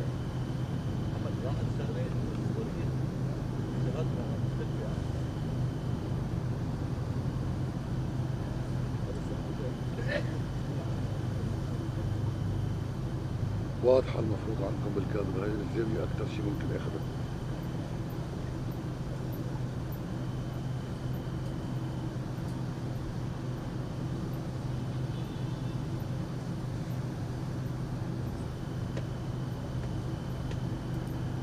I'm not going to worry about it on camera 2. I'll show you a replay right now.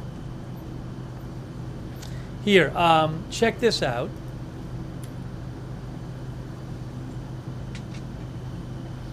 Here is a replay of what we just saw.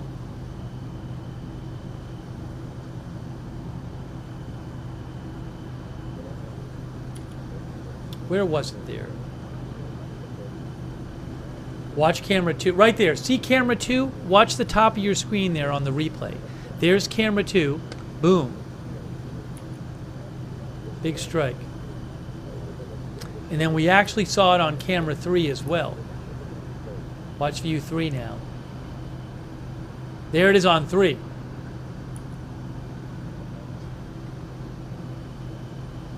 So that just happened. Another airstrike. It wasn't really caught on camera 1. It was like it was off to the side on camera 1. Now that's the live shot there.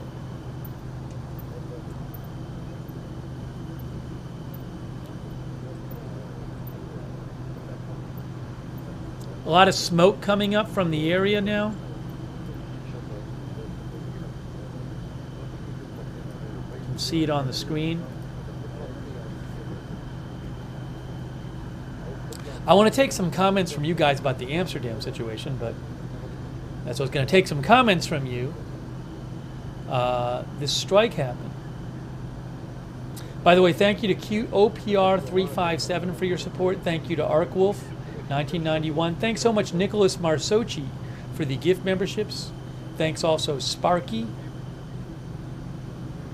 Sparky thinks Iran funded money to stir things up. Thank you, Jeff Peterson, our new member. Rocky Coast are for subscribing on Twitch. Thank you.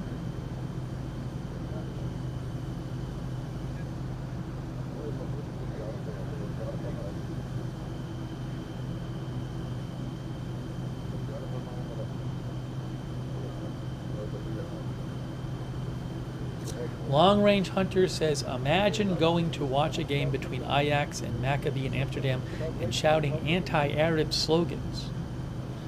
What does that have to do with the game? So again, a number of Israeli soccer fans were attacked after a soccer game last night in Amsterdam. There was video showing some Israeli fans shouting anti-Arab slogans on their way to the game. There had been tension for a couple days in the city.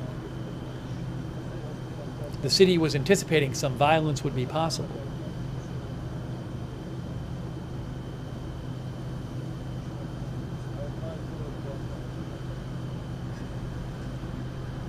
EE says that it's really sad about Amsterdam. I pray everyone was okay.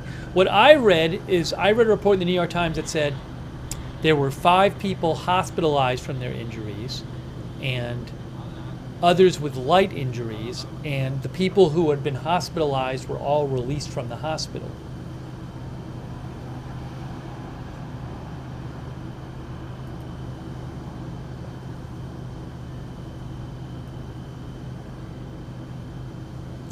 Jerusalem Post said multiple videos showed Israelis jumping into canals to avoid the protesters. One video shows a man kicked to the ground while he yells at them, "I'm not Jewish."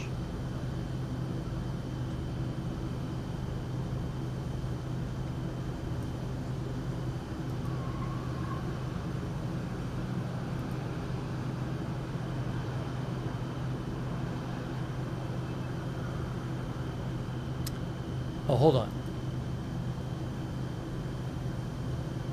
The police reported last night, Amsterdam police, they said several reports about last night's events in Amsterdam are circulating on social media.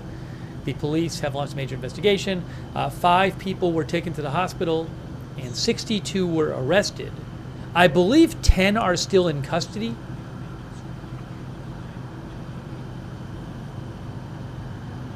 Yes, as of Friday afternoon, 10 people still in custody, Amsterdam police said, according to the New York Times.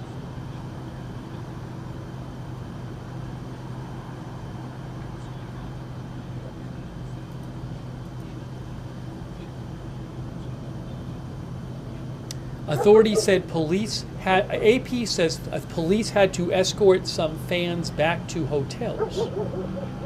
A fan of the Israeli fan of the Maccabi team. The Israeli team is called Maccabi Tel Aviv.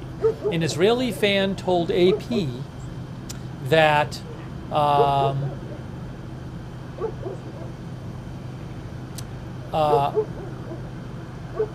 someone threw a rock at his head, causing light bleeding, as he and a friend left the stadium. He said a group of men began to chase him before he and his friend got into a taxi, picked up other fans, and took shelter at a hotel.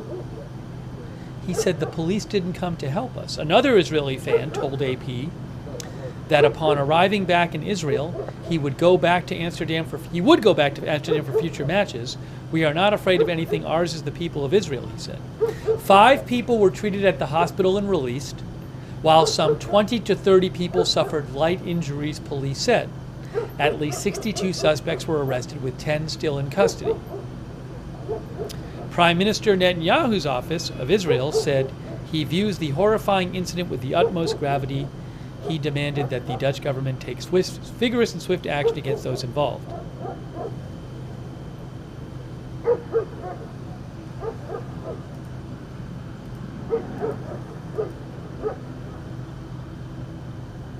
AP says condemnation of the violence poured in from around Europe. The president of the European Commission said anti-Semitism has absolutely no place in Europe, and we are determined to fight it and fight all forms of hatred.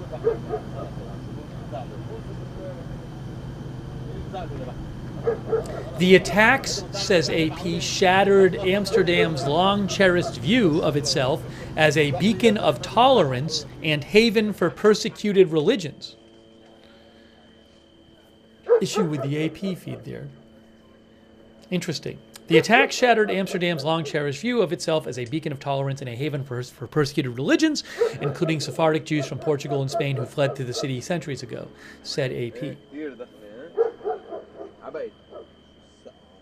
Trance says condemnation means we'll forget about it within a day. Terry Bryan said, I thought Amsterdam was peaceful. Insomniac thinks many did not go to hospital, had doctors on Israeli plane home. I don't know if the Israeli, originally it had been announced that the Israeli military was going to send a plane there, but I believe they ultimately didn't.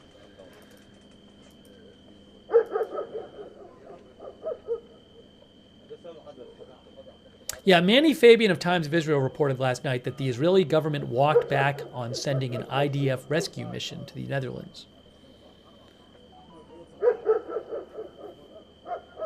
The Prime Minister's office said it was decided it was not necessary to send a professional rescue mission to the Netherlands.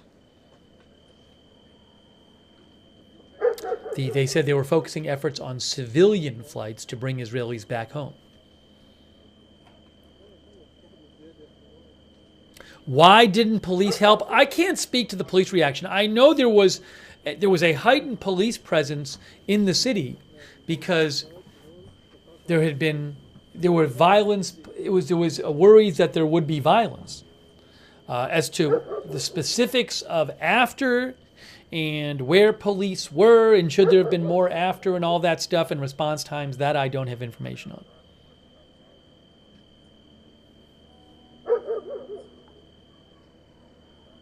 I actually have a video I can show you.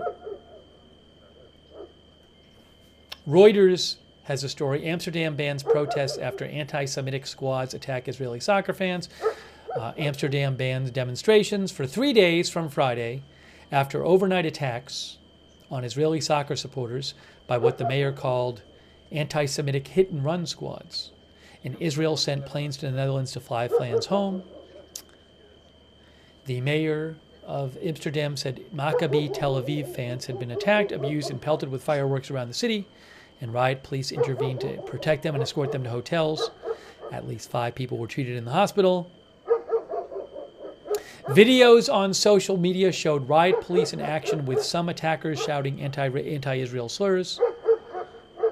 Footage also showed Israeli fans chanting anti-Arab slogans before the soccer match.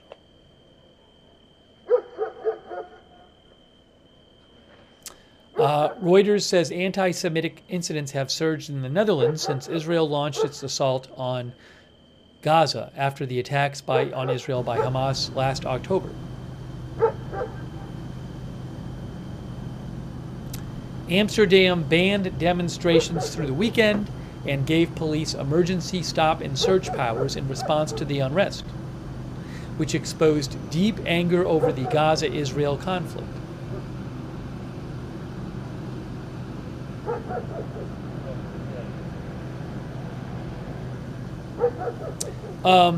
The mayor, Reuters says that the mayor of Amsterdam said police had been taken by surprise after security services failed to flag the soccer match between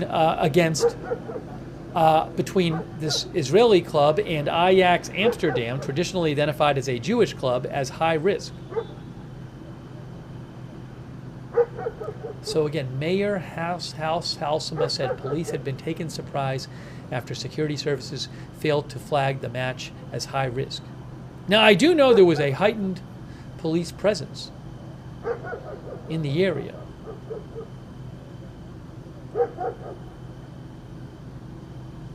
Reuters says one video verified by Reuters showed a group of men running near Amsterdam Central Station, chasing and assaulting other men as police sirens sounded. Another verified video showed Israeli fans setting off flares and chanting, "Ole, ole, let the IDF, the Israeli army, win. We will F-word the Arabs."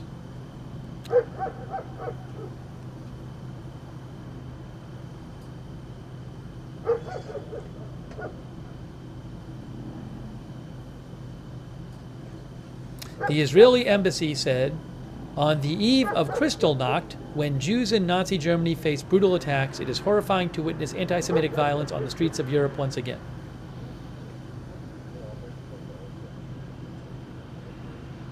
Let me show you this video from Reuters. Let's look at that for a second.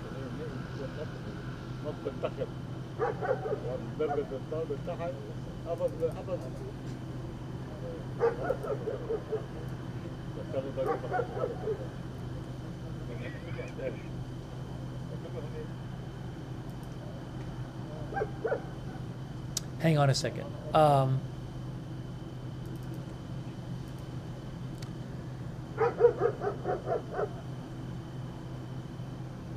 The New York Times said street disturbances had been building in Amsterdam since Wednesday night.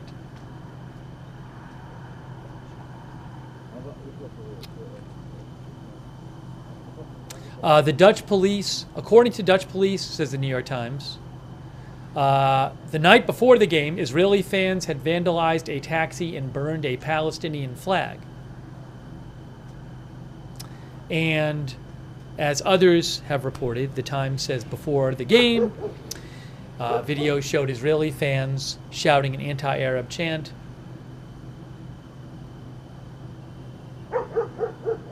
And the game was largely without incident, but the attacks on Israeli fans happened after the game. Yeah, and the Times said that Dutch authorities had said a large number of police had been mobilized in the city in anticipation of the game. The city, says the Times, has a significant Muslim population.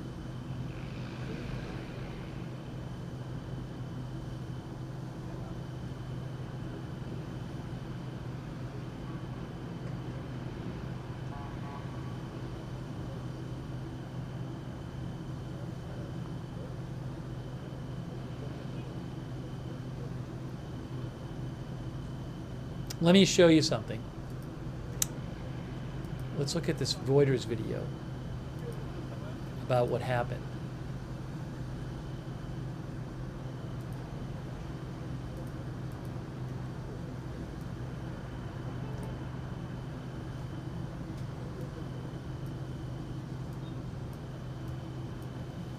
Okay, I'm pulling this up right now. I'm pulling up this video to show you about the Amsterdam situation. Hang on a moment so we can take a look at it.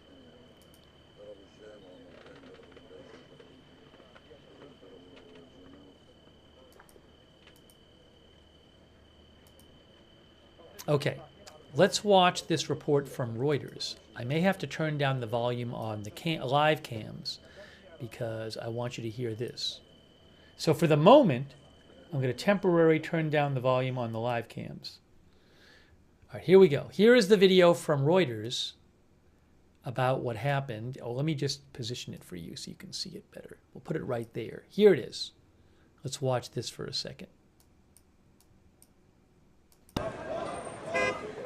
After what officials described as anti-Semitic attacks on Israeli soccer fans overnight in Amsterdam, Israel was sending commercial planes to the Netherlands on Friday to bring them home. Videos on social media showed riot police intervening in clashes, with some attackers shouting anti-Israeli slurs. Mayor of Amsterdam, Femke Halsema, says she is furious and described Maccabi Tel Aviv supporters being attacked by anti-Semitic hit-and-run squads who evaded police across the city.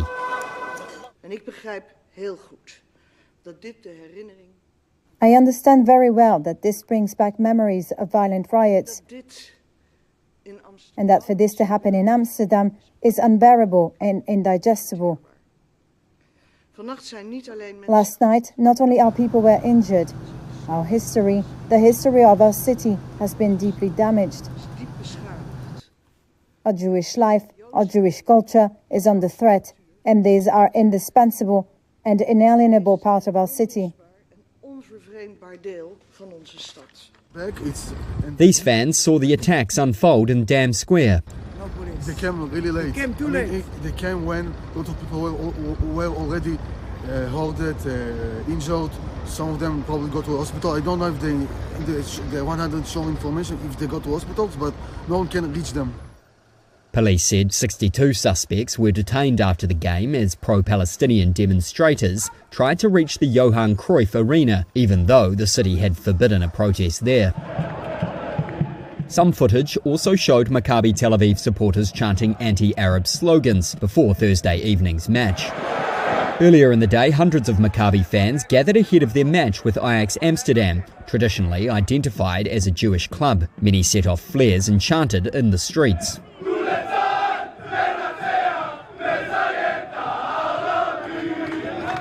Some fans were heard singing "Let the IDF win" and directing swear words at Arabs.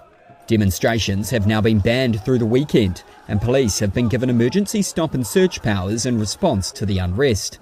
Security measures were already increased in the capital as hundreds gathered on Thursday to remember Kristallnacht, the Nazi pogrom against Jews across Germany in November 1938. Anti-Semitic incidents have surged in the Netherlands since Israel launched its assault on Gaza after the attacks on Israel by the Palestinian Hamas group on October 7, 2023. Many Jewish organisations and schools have reported threats and hate mail. Israeli Prime Minister Benjamin Netanyahu's office said the order to send planes was taken after a very violent incident targeting Israeli citizens. Israeli Airlines announced 5 flights to Amsterdam. Dutch Prime Minister Dick Schoof called the attack completely unacceptable and said he had assured Netanyahu by phone the perpetrators will be identified and prosecuted. After what officials described as anti-Semitic attacks on Israeli soccer fans overnight in Amsterdam, Israel was sending commercial planes. All right, the video just started replaying again. Anyways, that's a summary of what happened there. Hopefully there's not more violence in the next couple days there.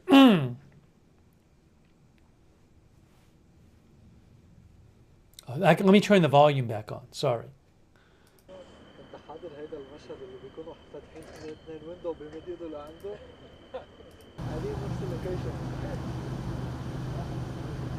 Bubba Gump says unsettling. Eric Lawson says it was a modern-day pogrom.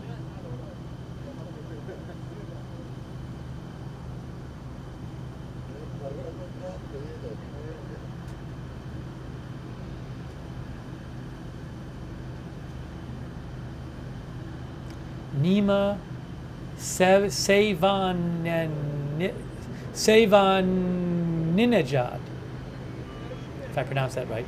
Nima said, when you attack the Palestine flag, they respond. Charisma says, grow up, people. Just like the people that riot after games in other places, bunch of yahoos.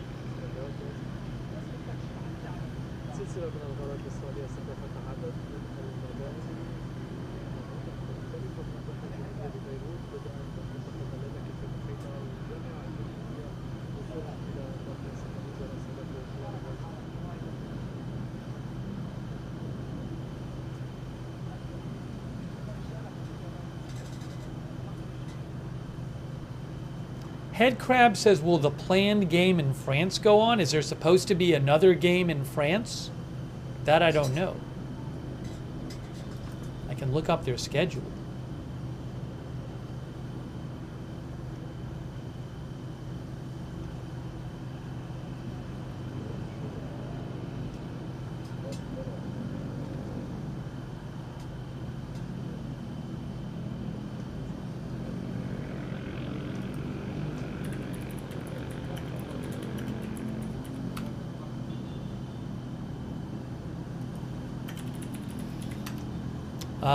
Let's see here.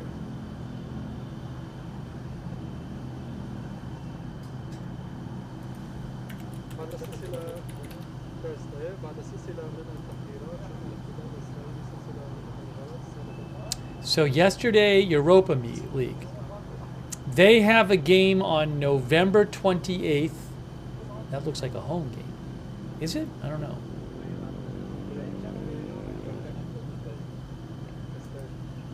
Against A Turkish team. They have a game against a Turkish team on November 28th.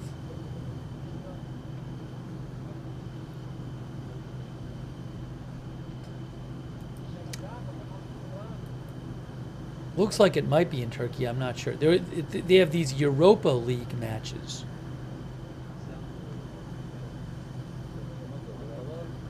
Maybe they have other matches too. I don't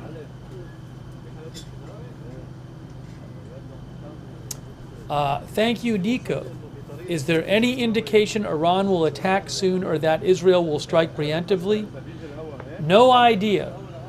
I can't tell you. I don't know. Nico says, surely Iran is bluffing with no air defense. Look, this has been a question. Will Iran respond to Israel? Because the Iranian regime might think it looks too weak to not do anything after Israel launched attacks on Iranian soil. But, as you said, reportedly Israel basically took out their air defense capability, so they would be vulnerable to an Israeli response. I don't know what they're going to do. I do not know. It's a good question. We'll see what happens. Thank you so much to Tex aka Charles for your support.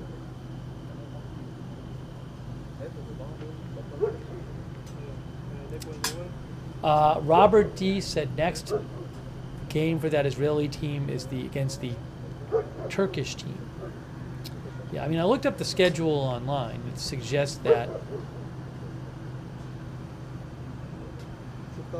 Where is it here?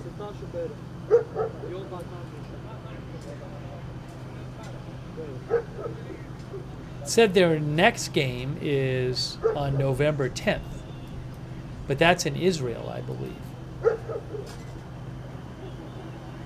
Oh no, I'm sorry, there's another game. There's another game that I missed. Oh no, there's a game in Israel that they have on November 10th. Then on November 28th, according to the schedule I'm looking at, they have a game, I believe, in Turkey. Nations League on 14th November, France versus Israel? I didn't see that one. Let me look that up. Oh, Reuters says France won't call off Israel soccer game after violence in Amsterdam. Okay.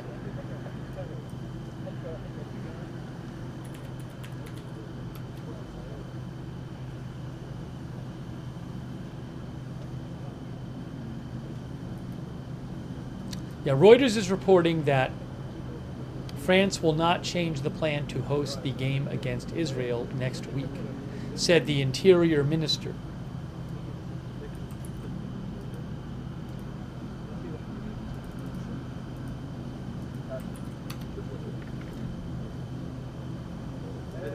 The French Interior Minister said on X,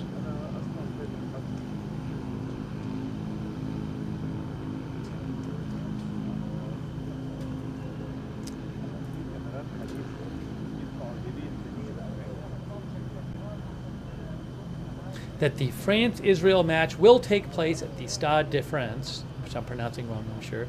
We will do all we can to ensure it takes place in good conditions.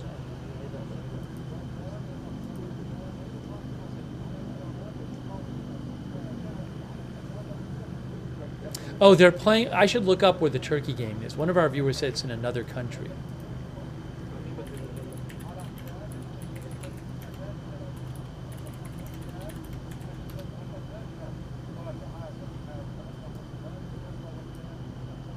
Okay, the Times of Israel reported 4 days ago. 4 days ago, the Times of Israel reported that the game between the Turkish club Besiktas and the Israeli soccer team Maccabi Tel Aviv will be played in a neutral country.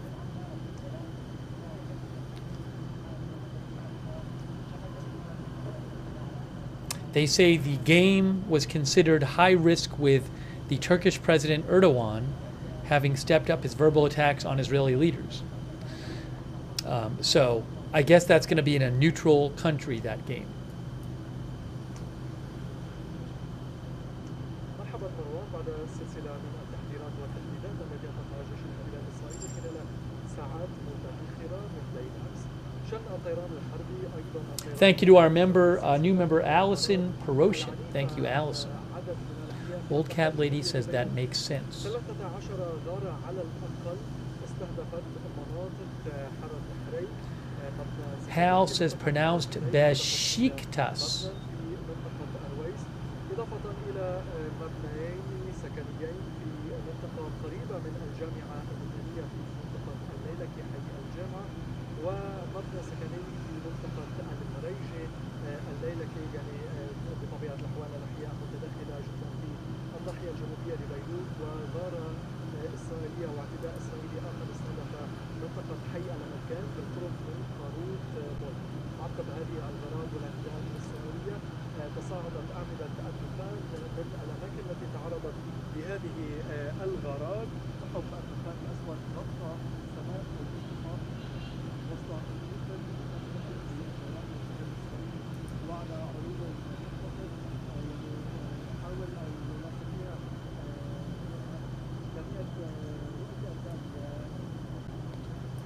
Our viewer, Dickie Curtis, says, I'm from Amsterdam. There are a lot of migrants here from Morocco and Turkey. Most of them support Palestine. I see Palestinian flags all over the city. Yeah, I did read, one of the articles we read said there was a sizable Muslim population in Amsterdam, and there was an anticipation that there could be violence surrounding the soccer match.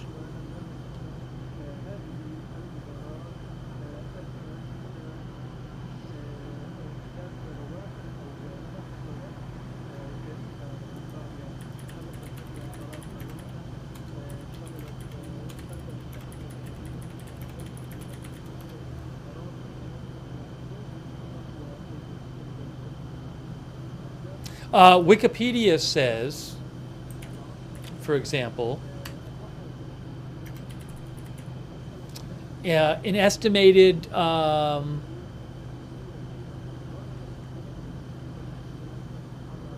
it said, Wikipedia says about Amsterdam, they say like most non-Western immigrants, many Muslims live in the 4 major cities of the country. An estimated 140,000 Muslims reside in the capital, Amsterdam, where they form around 17% of the population.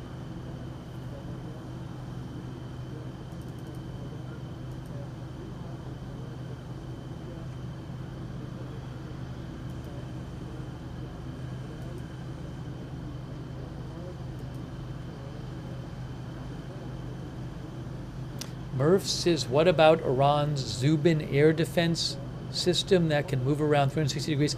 I don't know anything about that. All I can tell you is that I've seen many reports saying that Iran's air defense was just gutted in the Israeli attack. So that's my understanding.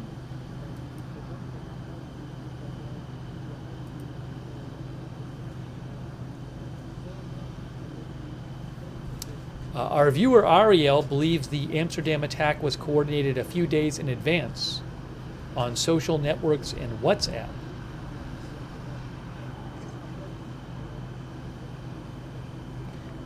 He calls it a planned anti-Semitic attack. He says, Ariel says today it happened in the Netherlands, tomorrow it is all over Europe. Thank you, Ariel, for writing in. Kiwi NZ, yeah, we talked about this earlier. Said Israel was initially going to send medical and rescue teams to Amsterdam. They were going to originally send some kind of military rescue operation, but they ultimately didn't do that.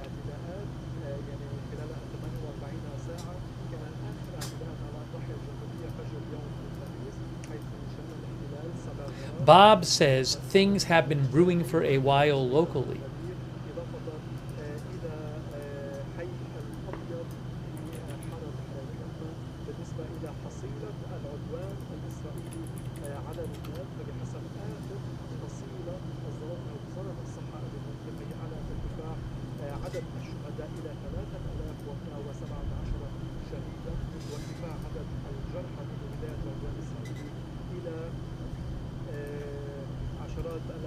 بالطبع سجل يوم الخميس 15 شهيدا وأيضا عشرات الجرحى و69 جريحا. أما بالنسبة يعني إلى العدد الجرحى منذ بداية العدوان هم 13,888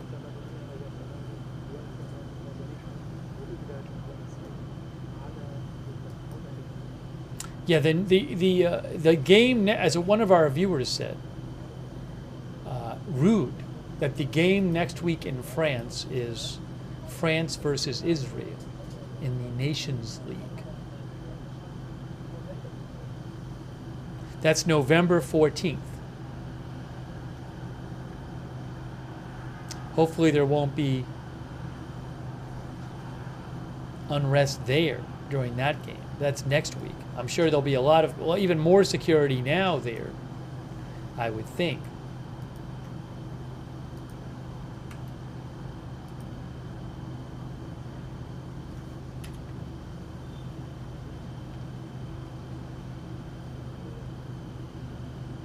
Let me really quick check out something here.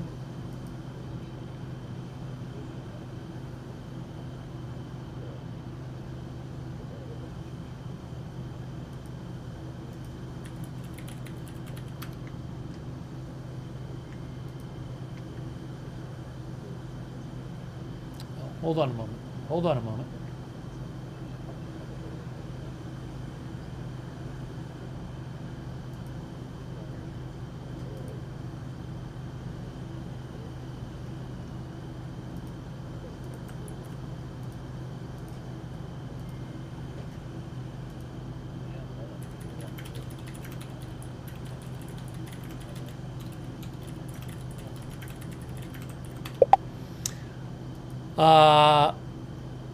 The Washington Post says the mayor of Amsterdam called it a black night for Amsterdam. The attacks on Israeli soccer fans came after Israeli spectators chanted anti-Arab slogans and pulled down a Palestinian flag.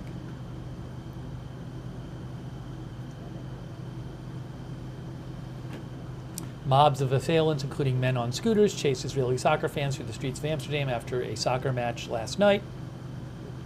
The unrest followed the soccer game between Maccabi Tel Aviv and the Dutch club Ajax. Tensions had already flared the night before, police said, after Israeli fans vandalized a taxi and set fire to a Palestinian flag. Videos posted online showed groups of Israeli fans chanting anti-Arab slogans as they made their way around Amsterdam ahead of the game. "Let the IDF win and blank the Arabs," the fans chanted. The Netherlands and its capital Amsterdam are home to sizable Arab and Muslim populations, most of whom have origins in Morocco and Turkey, according to Dutch government statistics. The mayor said there was no excuse for the attacks on the spectators. The Dutch prime minister called the attacks unacceptable. El Al, Israel's national airline, said it would operate a free-of-charge rescue flight from Amsterdam, while the Israeli Foreign Ministry urged Israelis to stay inside their hotels until authorities could ensure their safe passage to the airport. The Israeli military said it was banning all of its personnel from visiting the Netherlands until further notice. It was unclear whether any Israeli soldiers or reservists were involved. The Washington Post says the details of how the violence unfolded remained unclear. The mayor said there were no concrete threats to any of the players or fans ahead of time, but the city had deployed extra police as a precaution. And again, there's been reports that perhaps some of the violence was planned in advance on social media. Dutch police said there were tensions between locals and soccer fans in a number of areas around the city Wednesday night. The Amsterdam police chief said law enforcement on Wednesday night had to intervene at a casino after Israeli spectators vandalized a taxi. prompting some of the city's cab drivers to mobilize and confront the fans. Clashes and scuffles continued into the early hours of Thursday morning. Also at the game, a video verified by the Washington Post showed Israeli fans jeering and whistling while the rest of the stadium held a moment of silence for the victims of recent flooding in Valencia, Spain.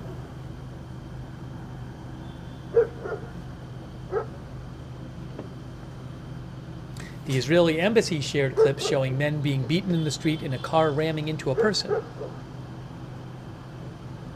In part of the video, a person off camera can be heard screaming "For the children" and "Free Palestine now" at a man who is shown cowering as he is hit.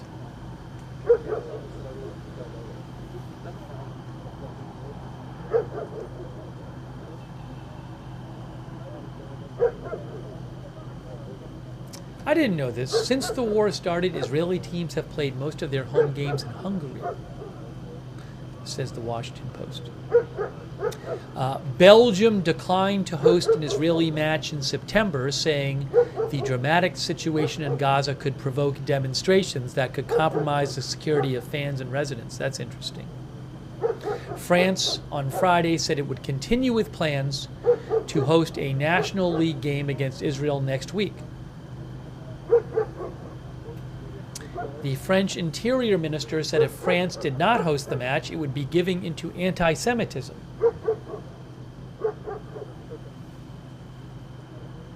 The Post also says that Europe is experiencing a surge in anti-Semitic attacks, in part driven by the war in Gaza, the European Union's Fundamental Rights Agency reported this summer.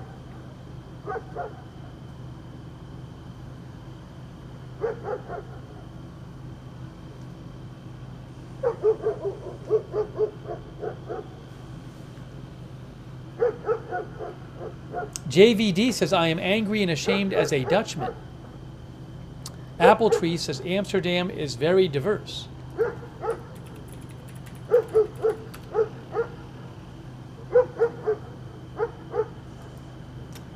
Oh, there's a rocket alert.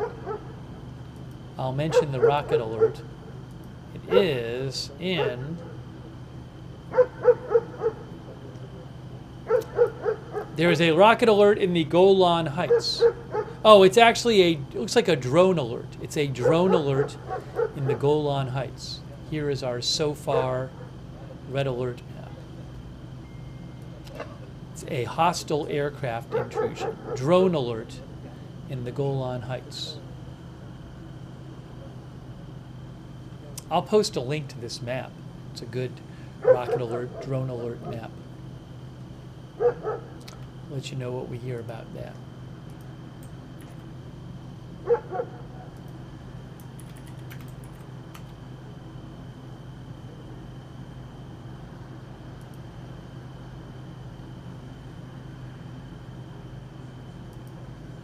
It's possible that the strikes in the Beirut area might be done. They might be done for the night. It's kind of what a lot of nights when there's strikes there, they happen over a period of several hours and then they stop. And then they can pick up again, so. But I'm not aware of any new evacuation orders. My guess is that maybe they're done for the time being.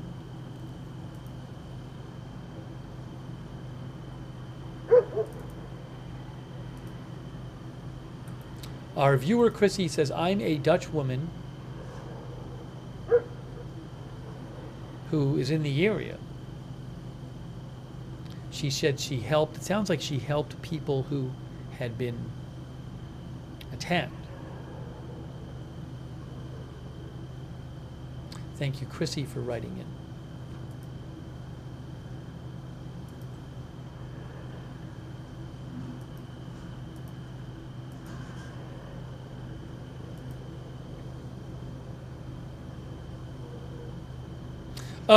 Volunteer reminded me that I was meaning to talk about this Justice Department report. Yeah, so the Justice Department came out today and they said there was some kind of foiled Iranian plot to assassinate Trump.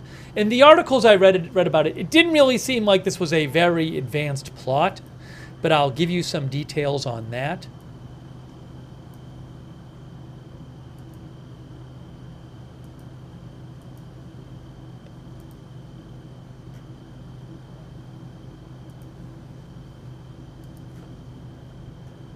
Hang on a second here.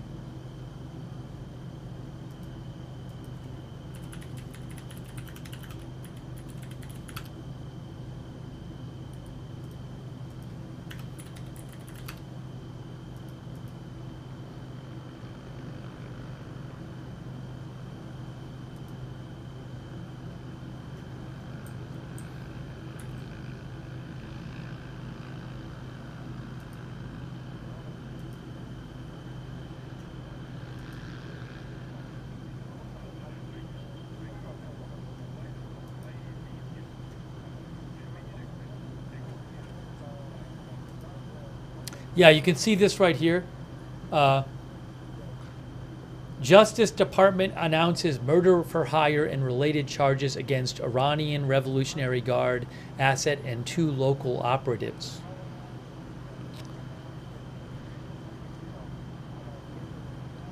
They said an Iranian asset who is believed to be in Iran was tasked by the Iranian regime with surveilling and plotting to assassinate President-elect Trump. There are reports that Iran has wanted to assassinate Trump in revenge for the Trump administration, for the assassination of General Soleimani, the second most powerful man in Iran under Trump, which the U.S. carried out.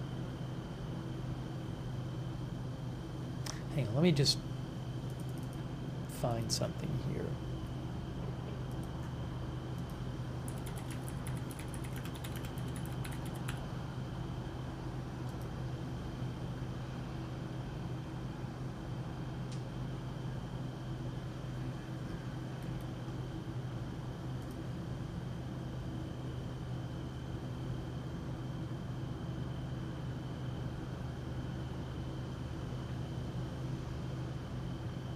Here, I'll read you a little of this from the Department of Justice. So the Department of Justice said, Iranian asset Farhad Shakeri employed multiple associates in the New York City area to surveil and murder. To surveil and murder a U.S. citizen of Iranian origin who has publicly opposed the Iranian government. Shakeri was also tasked by the Iranian regime with surveilling and plotting to assassinate President-elect Donald Trump, said the Justice Department.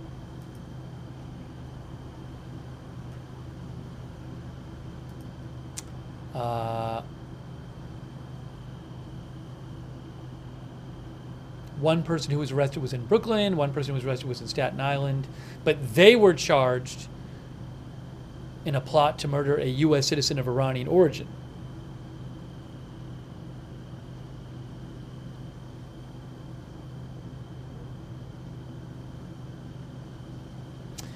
So the Justice Department, Merrick Garland, the Attorney General, said the Justice Department charged somebody who is believed to live in Iran.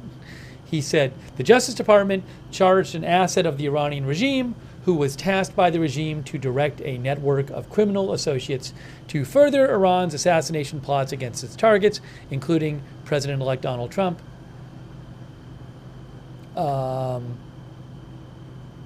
But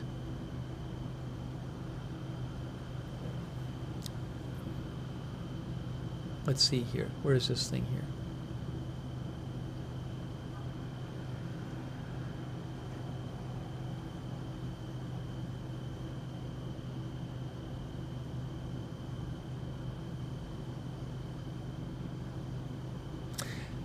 They say Shakeri informed law enforcement he was tasked on October 7th with providing a plan to kill President-elect Trump. So now I don't know, did he talk to U.S. law enforcement on October 7th? That's not that long ago. Did he then leave the country? I'm confused.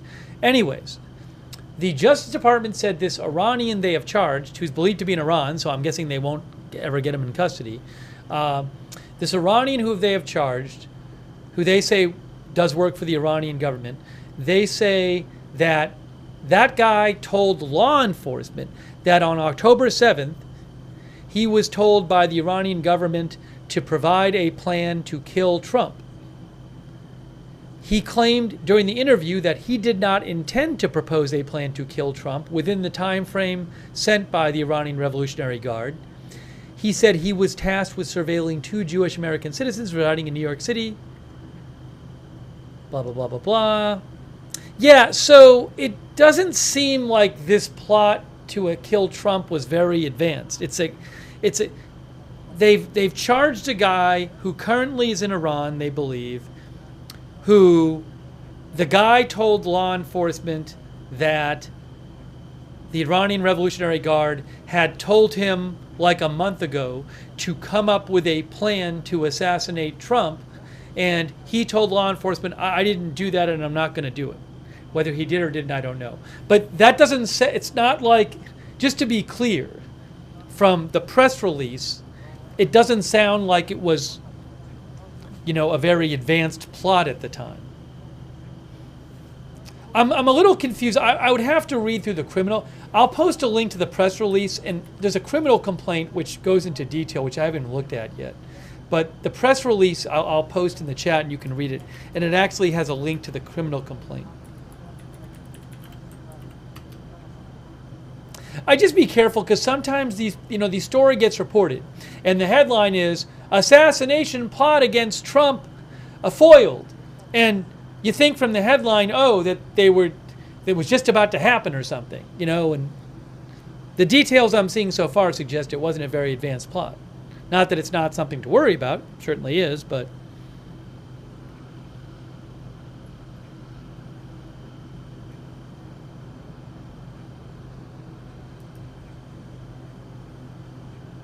E-Oddity says, just the thought is kind of bad.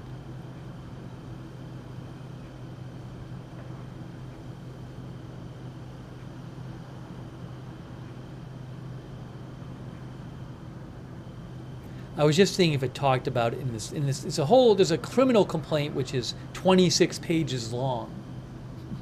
So I'm trying to find.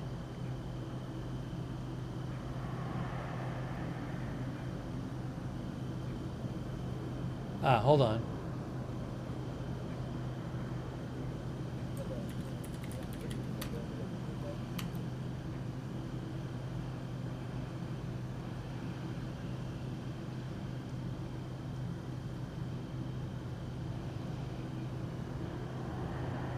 Yes. Oh, so this guy, Farhad Shakeri, who is the person who's believed to be in Iran who was charged, he had interviews with, he had interviews with the FBI on September 30th, October 8th, October 17th, October 28th, and November 7th by telephone.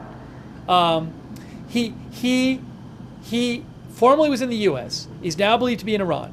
He talked with the FBI 5 different times by telephone between September and November, including yesterday, they said. And they said his stated reason for doing these phone interviews with the FBI was to attempt to obtain a sentence reduction for another individual who is serving a sentence in a U.S. prison by providing assistance to law enforcement. So he was not interviewed in person. He was interviewed 5 times on the phone by the FBI. I'll post a link to the criminal complaint. You can read it anyways.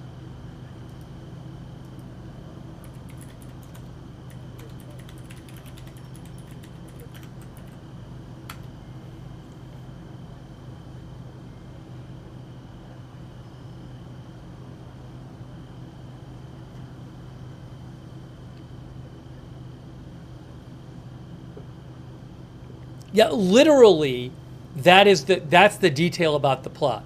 Is this guy who's believed to be in Iran right now told the FBI that the Iranian Revolutionary Guard said they would pay him and wanted him to come up with a plan to kill Trump. And he told the FBI he did not intend to propose a plan within the time frame they wanted. Oh, it says here, this guy told the FBI that the Iranian Revolutionary Guard said to him, if he did not provide a plan within 7 days, and I guess that's in September, they would pause their plan to kill Trump into after the U.S. elections because they assessed that he would lose the election and it would be easier to assassinate him after the election. I don't know if any of this is true. This guy told this stuff to the FBI. So just to be clear, when you see this headline that there was a foiled plot, it doesn't even seem like it was foiled. When I read this, it doesn't even seem like it was foiled. It just seems like this person told the FBI in an interview, hey, the government Iranian army asked me to come up with a plan to kill Trump, and they want to kill him. And I didn't go along with it. That's basically what the criminal complaint says. It's on. You can read it. It's on page. Unless I'm missing something, it's on page 25. I'll post the link again. Anyways, this is why you have to read these things when you see these headlines. It doesn't even sound like it was an actual plot yet even. Also, I don't even know if that guy's telling the truth. For all I know, he's throwing stuff out to the FBI while he's talking to them on the phone from Iran because he wants a sentence reduction for somebody else who's in a U.S. prison.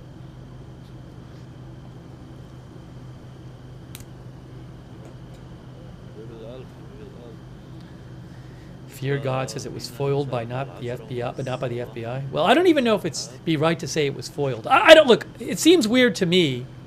It sounds a little weird to me that he's like, "Hey, the Iranian Revolutionary Guard wants me to do this, but I told them no." I mean, that's kind of a weird thing.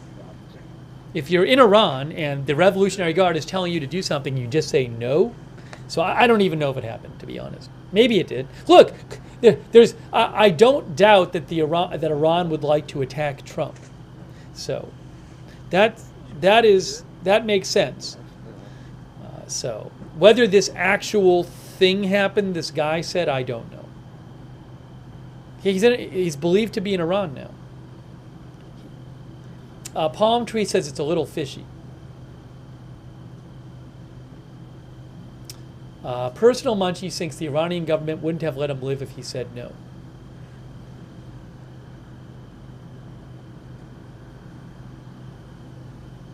iRide says, seems like a very tall story, I don't believe it. And again, I'm not questioning that Iran would like to assassinate Trump.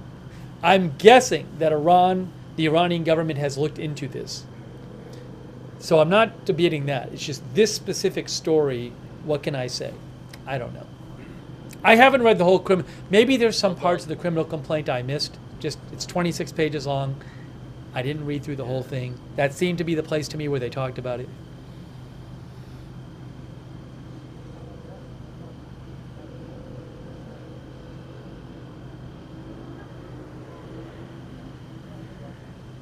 Mr. B says minimize it. How is it minimizing it? To say I think they would like to do something against Trump, but I have doubts about the specific story. How is that minimizing it?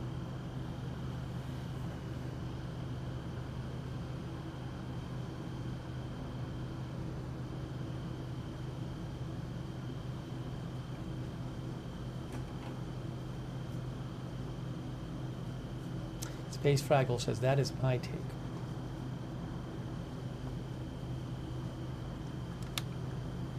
I mean, that just seems odd to me. It just doesn't make much sense. The guy is like, the Revolutionary Guard asked me to do it, but I'm not going to do it for them.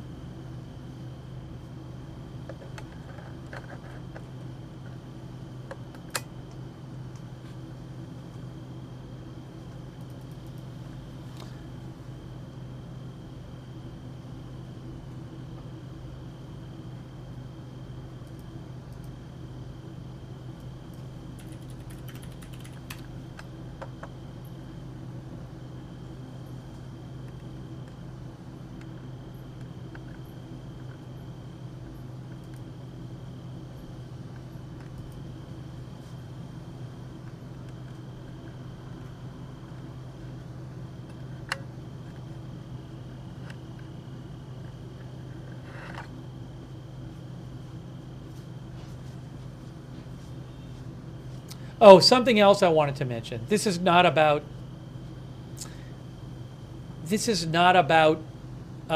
this topic, but it's interesting anyway. Trump put Elon Musk on phone with Ukraine's Zelensky during congratulatory call, official says. From AP.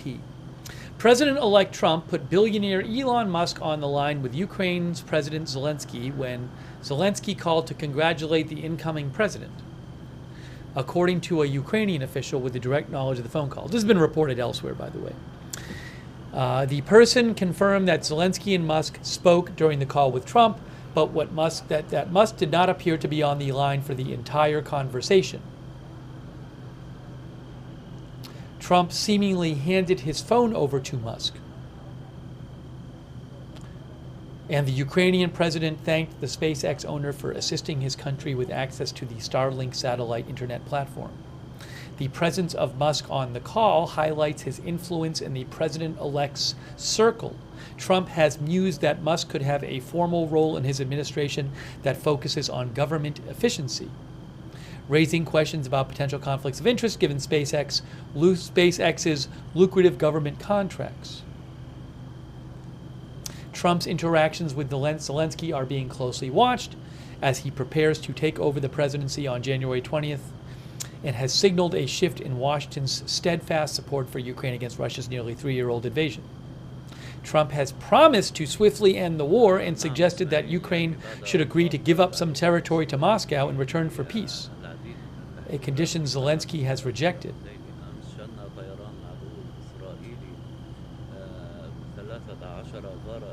The Biden administration has sent billions of dollars in military and economic assistance to Ukraine, drawing criticism from Trump and Vice President-elect Vance, who are wary of U.S. involvement in foreign conflicts and suggested the money could be better spent domestically. Trump has promoted his good relationship with Putin, Russian leader Putin, and called the Russian leader pretty smart for invading Ukraine. He characterized Zelensky as the greatest salesman on earth for winning U.S. aid. That is from AP.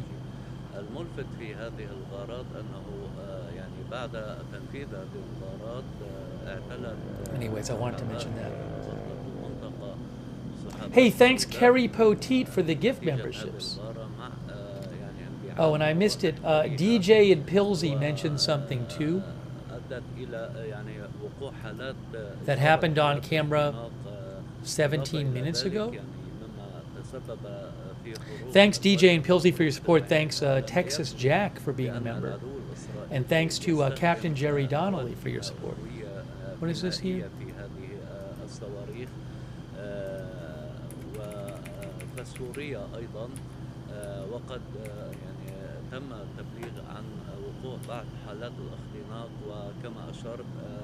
Oh, I don't know what that was. Yeah, there was this... Something went up in the air on the stream. Let me just show you guys. Thanks for pointing that out. I don't know what that was. Just one thing going into the air. Here, watch. Watch here. Watch what happens.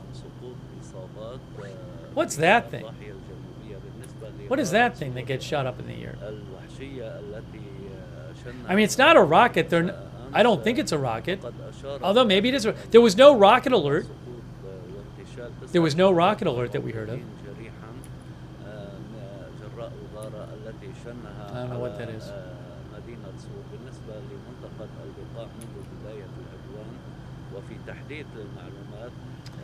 Patriot American says we've seen those before. Once in a while we see some stuff get fired up. What looks like it's fired up. That's just one thing. All right, anyways. Thanks for mentioning it. Some of our viewers think it's a UFO. It's at 1:18:20. If you want to go watch it, it's at like 1:18:20. Thanks to DJ and Pilsy and some other people who mentioned it. Flare, drone, fireworks. By the way, thanks to our moderators. Misunderstood and Miss Ruth Kafasi are moderating. Beth Mythical. Also our Twitch moderators like Amon, Big Ball of Yarn, and Surly Dev. Also, thanks Devil Doc for subscribing on Twitch. I appreciate that. Our Facebook moderators, Kay Lowry Body, Paul Anderson, مثل قاعدة النوف الجوية جنوب On Facebook, Ronald Egnor, Margaret Riley. Thanks Diane Allworth and Blue Green for subscribing over there too. And our other subscribers like Kay and Margaret. And Linda Belk and Larry on X. Hey, so here's the deal. Here's the deal. So I need to eat something. Right now, there's not much going on the cameras. I can, if you guys want, I can eat and I can do the thing where I eat while and leave the feed up, and then if something big happens, I can come back in while I'm eating. If I eat and there's still not anything really new happening, then probably after I ate, then I would probably end the stream then. So, but if people don't want to, I don't have to. But if you'd like to, I mean, because I don't know what's going to happen, I can leave the feed up while I'm eating. What I need to do right now is take about 5 minutes to put my food in. So why don't I, people seem to want it, at least some people, so why don't I take 5 minutes now and put my food in the air fryer, and I'll come back in 5 minutes, and then eventually I'll eat, and we can cover any big developments. Let's do it that way. By the way, thanks to Maybe for your support. I appreciate that, Maybe.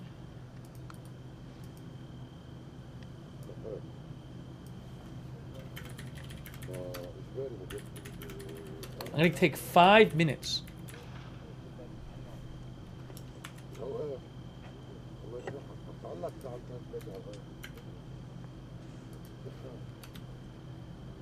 Let me just put my food in and I'll come right back.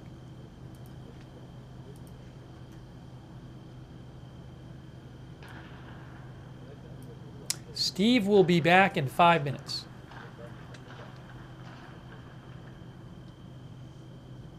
I hear some things. I don't know if that's gunfire or just whatever. Anyways, I'll be back in 5 minutes and we'll continue.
Thank you.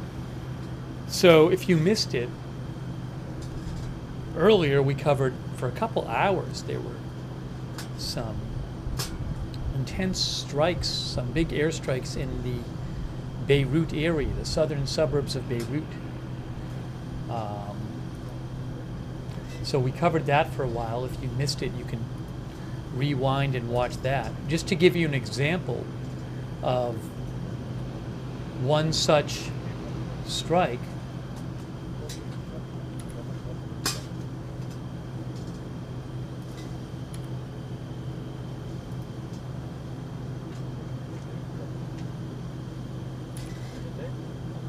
Let me show you.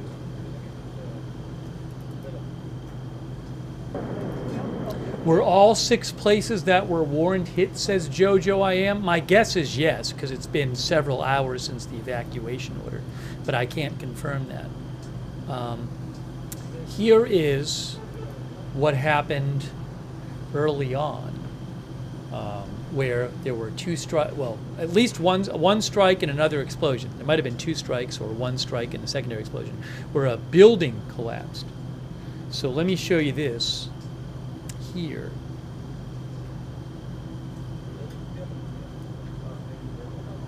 Watch this. This is from earlier.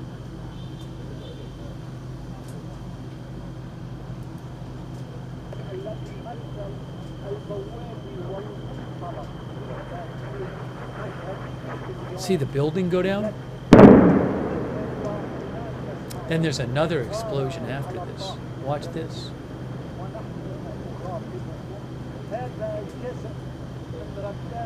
Look at that. Wow.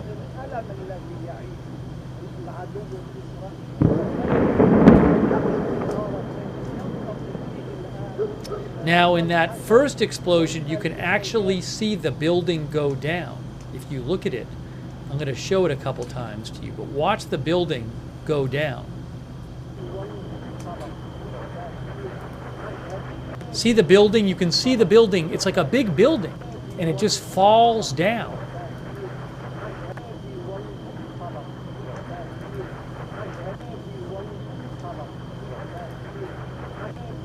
All right, I'll let it play through again so you can see them again.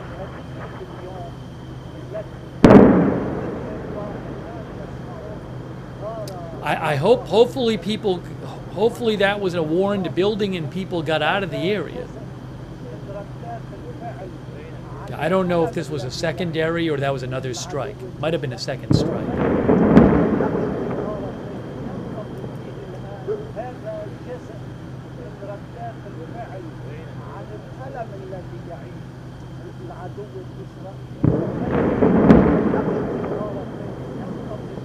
JVD says it totally collapses.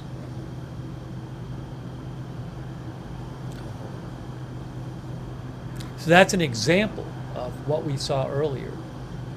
Aliyat Zion says, looks like a strike on munitions. JVD says secondary or bunker buster. Mark Young thinks it was a big secondary explosion.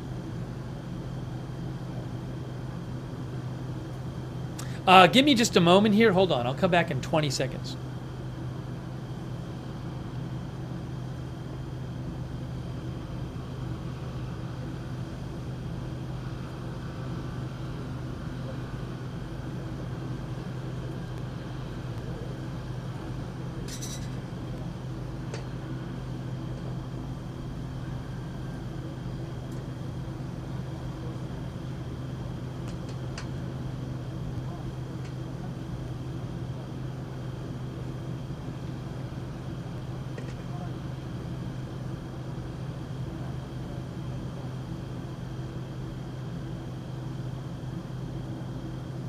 There were a number of strong strikes, and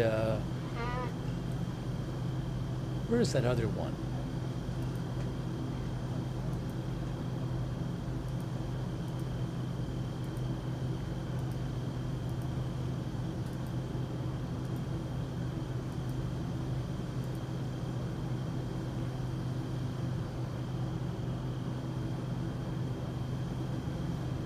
Here's another one that happened.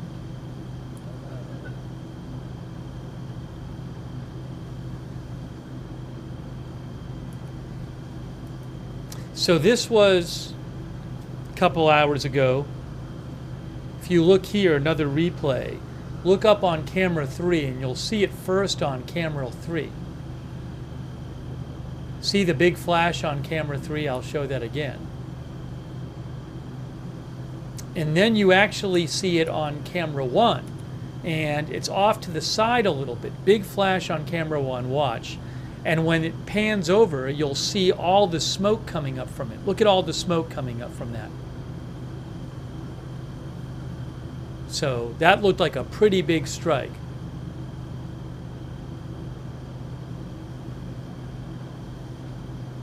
There were a number of these.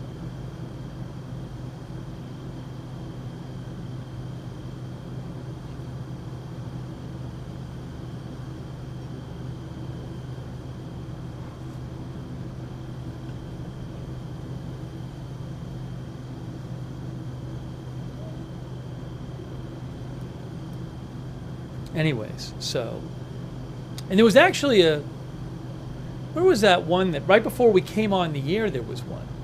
Oh, I think I showed that. I think the one with the building collapse was right before we came on the air, I think. Anyways.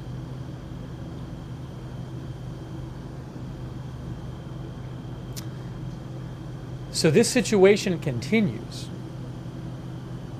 Amsterdam, Holland says, looks like the bombs are getting bigger. I don't know. I mean, these were big strikes, but I also don't know if maybe they just happened to be close to the cameras. By the way, thanks to Dolores Wilson for the gift membership. I appreciate that, Dolores. Thank you. Hey, also, thanks so much to Janice McConnell. That's really nice of you, Janice. I really appreciate your support for the channel. Janice McConnell.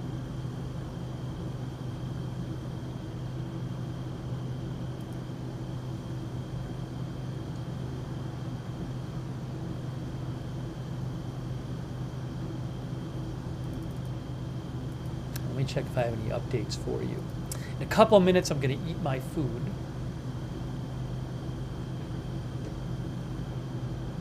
And I'll leave the stream up while I eat just to see if anything else develops.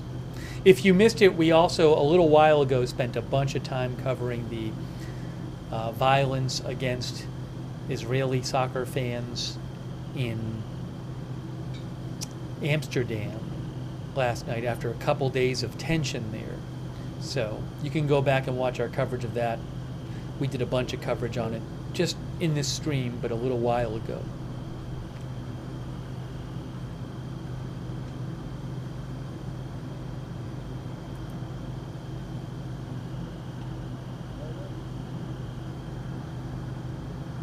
CH1MP thought that the light we saw going up under me before was thought it was a drone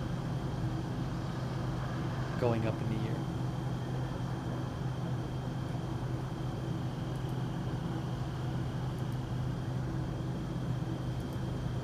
That was right here.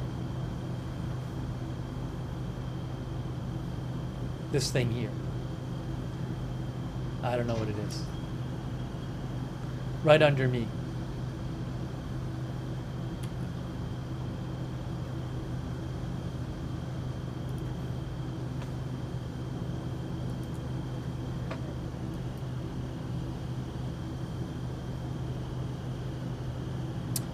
Callum mentioned that Manny Fabian of Times of Israel said that the state-run news agency in Syria said several soldiers were wounded and damage was caused in an Israeli airstrike a short while ago in the Aleppo and Idlib area.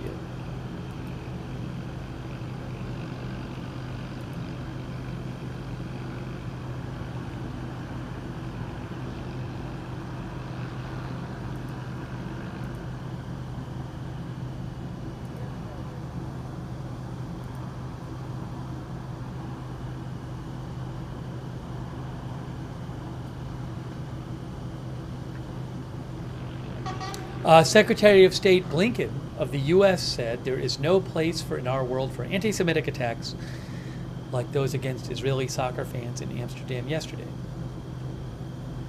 The U.S. stands with the Dutch and Israeli governments in strongly condemning these horrible acts of violence and anti-Semitism in all its forms.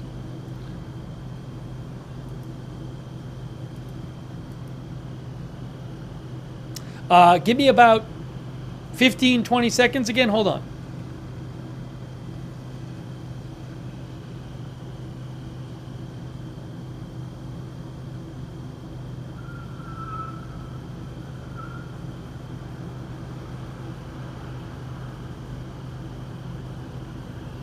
Okay, so here's what we're going to do. My food is ready. So we're going to leave the stream up while I eat. I'll keep an eye on the feed. If there's any kind of big news, I will come right back in. If not, I'll come back in after. Word of warning, because as I said before, if I get back and at that time there's nothing really new to report, I'll probably wrap up the stream. So just to be clear here, if there's anything big that happens while I'm eating, I'll put down my fork and I'll come right back in. But I don't want people to be under any illusions. If nothing real big new is happening, I'll still come back in, but I'll probably wrap it up at that point. So, but some people said they wanted me to leave the stream up while I was eating. So I'm going to eat, and I'm going to take my headphones out.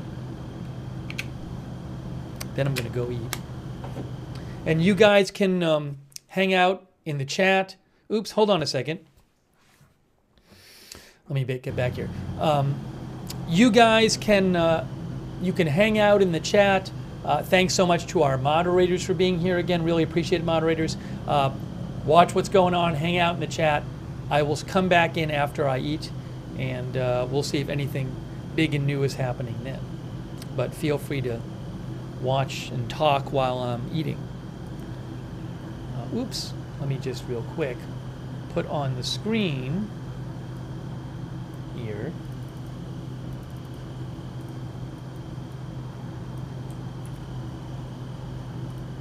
I appreciate people joining, watching the coverage today.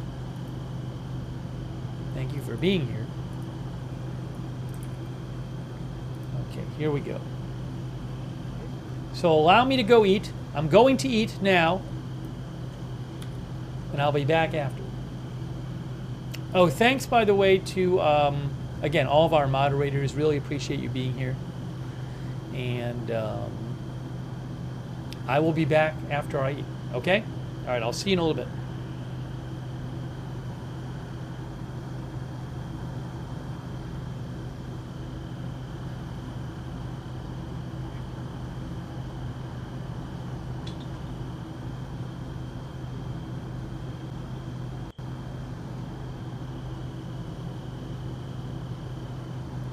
Hey, before I go, I can actually replace one of the cameras with the northern border camera. Why don't I do that? I'm going to do that.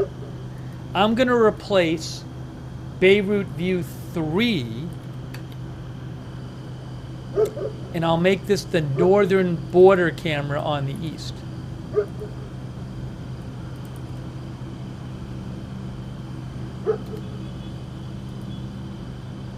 Because I have that tonight.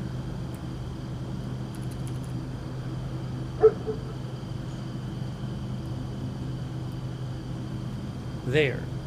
How's that? Okay. Done. So you may hear stuff on that camera too.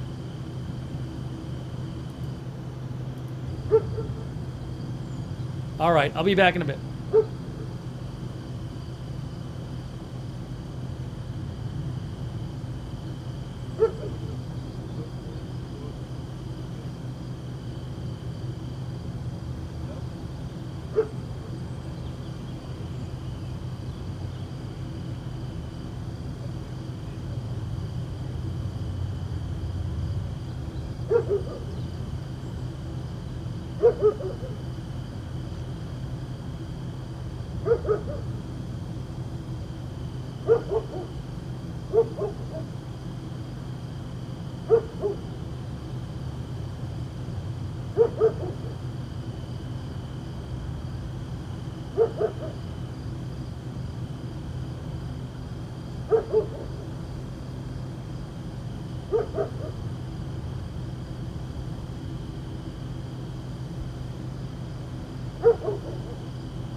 Hey everyone. So I didn't see anything big happening or hear anything about anything big while I was eating. We have been covering, we spent a few hours covering the strikes going on in Beirut area, southern suburbs of Beirut, and we also spent a bunch of time covering the violence in Amsterdam overnight. So we talked about that a bunch. You can rewind and see that. But I think it's getting to be close to that time. As I said before I ate, I said I'll leave the stream on, but if I come back and I don't have anything big and new to report to you, we're getting to that time. We're getting to that time. But if if there's big developments tonight, I'll just come back on and do another stream. I can always do another stream. Oops, that's loud. Sorry, let me turn that down.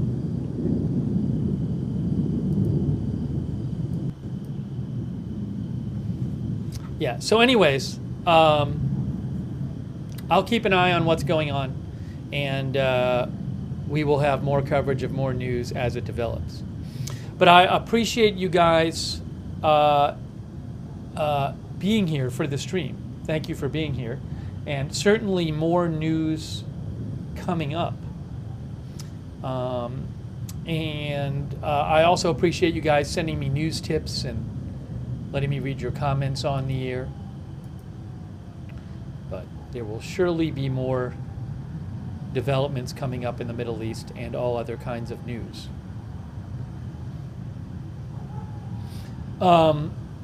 Let's thank our moderators for being with us today. Thank you so much to our moderators. You guys are awesome. Ruth Krafasi and Beth Mythical over there in the YouTube chat. Sabrina, thank you. Roberts May Queen. And all of our other YouTube mods, our Twitch moderators, Big Ball of Yarn, Surly, Deb McBritches, and our other Twitch moderators. And thanks. Oh, we're hearing some animals. We're hearing the animals. Sometimes you hear howling animals at the northern border. Thanks, Dino Nuggies, for your supports on Twitch. Thanks, Kay Lowry Body, Margaret Riley, Paul Anderson, Ronald Egnor, moderating over there on Facebook. Thank you so much. Linda Belk and Larry on X for moderating. Thank you. Yes, Bruce Hodge, the airport is still open. We saw a plane landing there earlier. I think the Lebanese airline MEA is the only airline flying in and out of there commercially. And hey, thanks to Carrie Poteet as well for your support. And thanks to everybody who donated. That's super nice of you guys. I really appreciate the donations and the gift memberships and everything. That is what lets the channel exist and buy footage and all that. So thanks so much for supporting the channel. If you ever want to donate, you can always go to agendafree.tv, agendafree.tv. Subscribe and follow the channel, Agenda Free TV. We cover all kinds of live breaking news without an agenda. So subscribe, follow, and turn on the notifications. We actually have a notification system that works really well because I don't know in advance when big news is going to happen. I can't give you a schedule of every time we're coming on the air. But you can find out whenever we go live. You can get a notification. It's really easy. You sign up for the free notifications. The mods will post the link in the chat to the notifications, but make sure you're signed up to those so you find out whenever we're going live to cover breaking news. You can find that link in the description of this video on YouTube and Facebook as well. And also at the same link, we have a chat where you can chat with other viewers for free. When we're not on the air, the Discord chat, it's at the same link as the notifications. So check out the Discord chat too. And thanks so much to our Discord moderators. I will, hey, Nasus is here from the Netherlands. If you want to see, you can rewind this stream. You can watch our coverage of the strikes in the Beirut area. You can watch our coverage of the Netherlands violence. We did that a little earlier on the stream. So feel free to rewind and watch that. I will post updates on my X account, which is at Lookner on X. You can follow me for breaking news, even when I'm not on the air there. And also, if you want to get some news about the channel, I post schedule updates and channel updates over on Agenda Free TV, at Agenda Free TV on X. You can follow over there. I'm sure there'll be more politics news soon, and who knows what else. Who knows what other kind of news. And shout out to our, a reminder for those who watch on YouTube. If you watch us on YouTube, I would suggest turning on the YouTube notifications. But to get the YouTube notifications, you got to do this on YouTube. You need to, on YouTube, for the YouTube notifications, when you subscribe, you then have to click this bell and choose all notifications. So click the subscription bell, click the notifications bell, and choose all notifications if you watch on YouTube. Hey, shout out to our Facebook subscribers, like Eve Richards, Diane Allworth, Jared Sparks, Kay Lowry Body, Margaret Riley, Robert Rial II, Lou Green. Really appreciate all of your support over there on Facebook. Thanks for subscribing. Hey, Lily Renierkens here is from the Netherlands, watching over there on Facebook. And I think Benny Kreda Bochoven Gienerker? Is Benny from the Netherlands too? Yes, Benny is from Holland too. Bruce Hodge, thanks for subscribing. Also our Twitch subscribers like Ticky Fix, Bad Tushery, Sandy Doggo. Thanks for subscribing so much. Hey, thanks Sandy Doggo for giving a subscription to Ticky Fix. That's nice of you, Sandy Doggo. Thank you. Big Ball of Yarn, McBritches, thanks for subscribing. Shaggy Wall Street, Absiktilichis Versihin. Dino Nuggies, thanks for subscribing. Did I thank Big Ball of Yarn? Thank you. Mick Bridges. All of our other subscribers. Alyat Zion. And our YouTube members. Hey, thanks to all of our YouTube members. People like BL, JK Sinar, Pops1, Naomi Nocturnal, Serenity, JVD, 7, Appletree, Muti, Jesse's Girl, Isaiah, AC, Paula Faust, Fagan, DJ Rob, Fred Flintstone, Kawana, Raina Hood, Captain Jerry Donnelly, and all of our other members, David C., everybody else watching, Ahmad, Allison, Muti, DJ Rob, I think I thanked DJ Rob, Rick D., our member, Isaiah, Kimi, Steffi J., I Felt That, Winding Road, Northern Michigan, Jen's Crunchy Vax, our member, Callie Raven, our member, Harper Ann, Dr. McRib, Raina Hood, members. Subscriber Drunk Can't Cook, thanks for subscribing over there on Twitch. Randy Kelly, thanks for watching over there on Facebook. Thomas Hall, Sarah Smile. All right, guys, so again, wrapping this up, if there's some big news tonight, we'll just do another stream and we'll cover it, all right?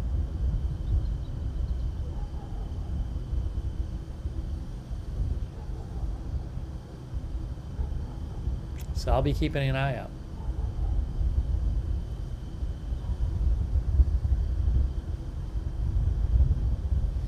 All right, guys, that is it for now. I appreciate you joining us. You've been watching our live coverage of the Middle East conflict, and we will see you soon with more live breaking news coverage right here at Agenda Free TV.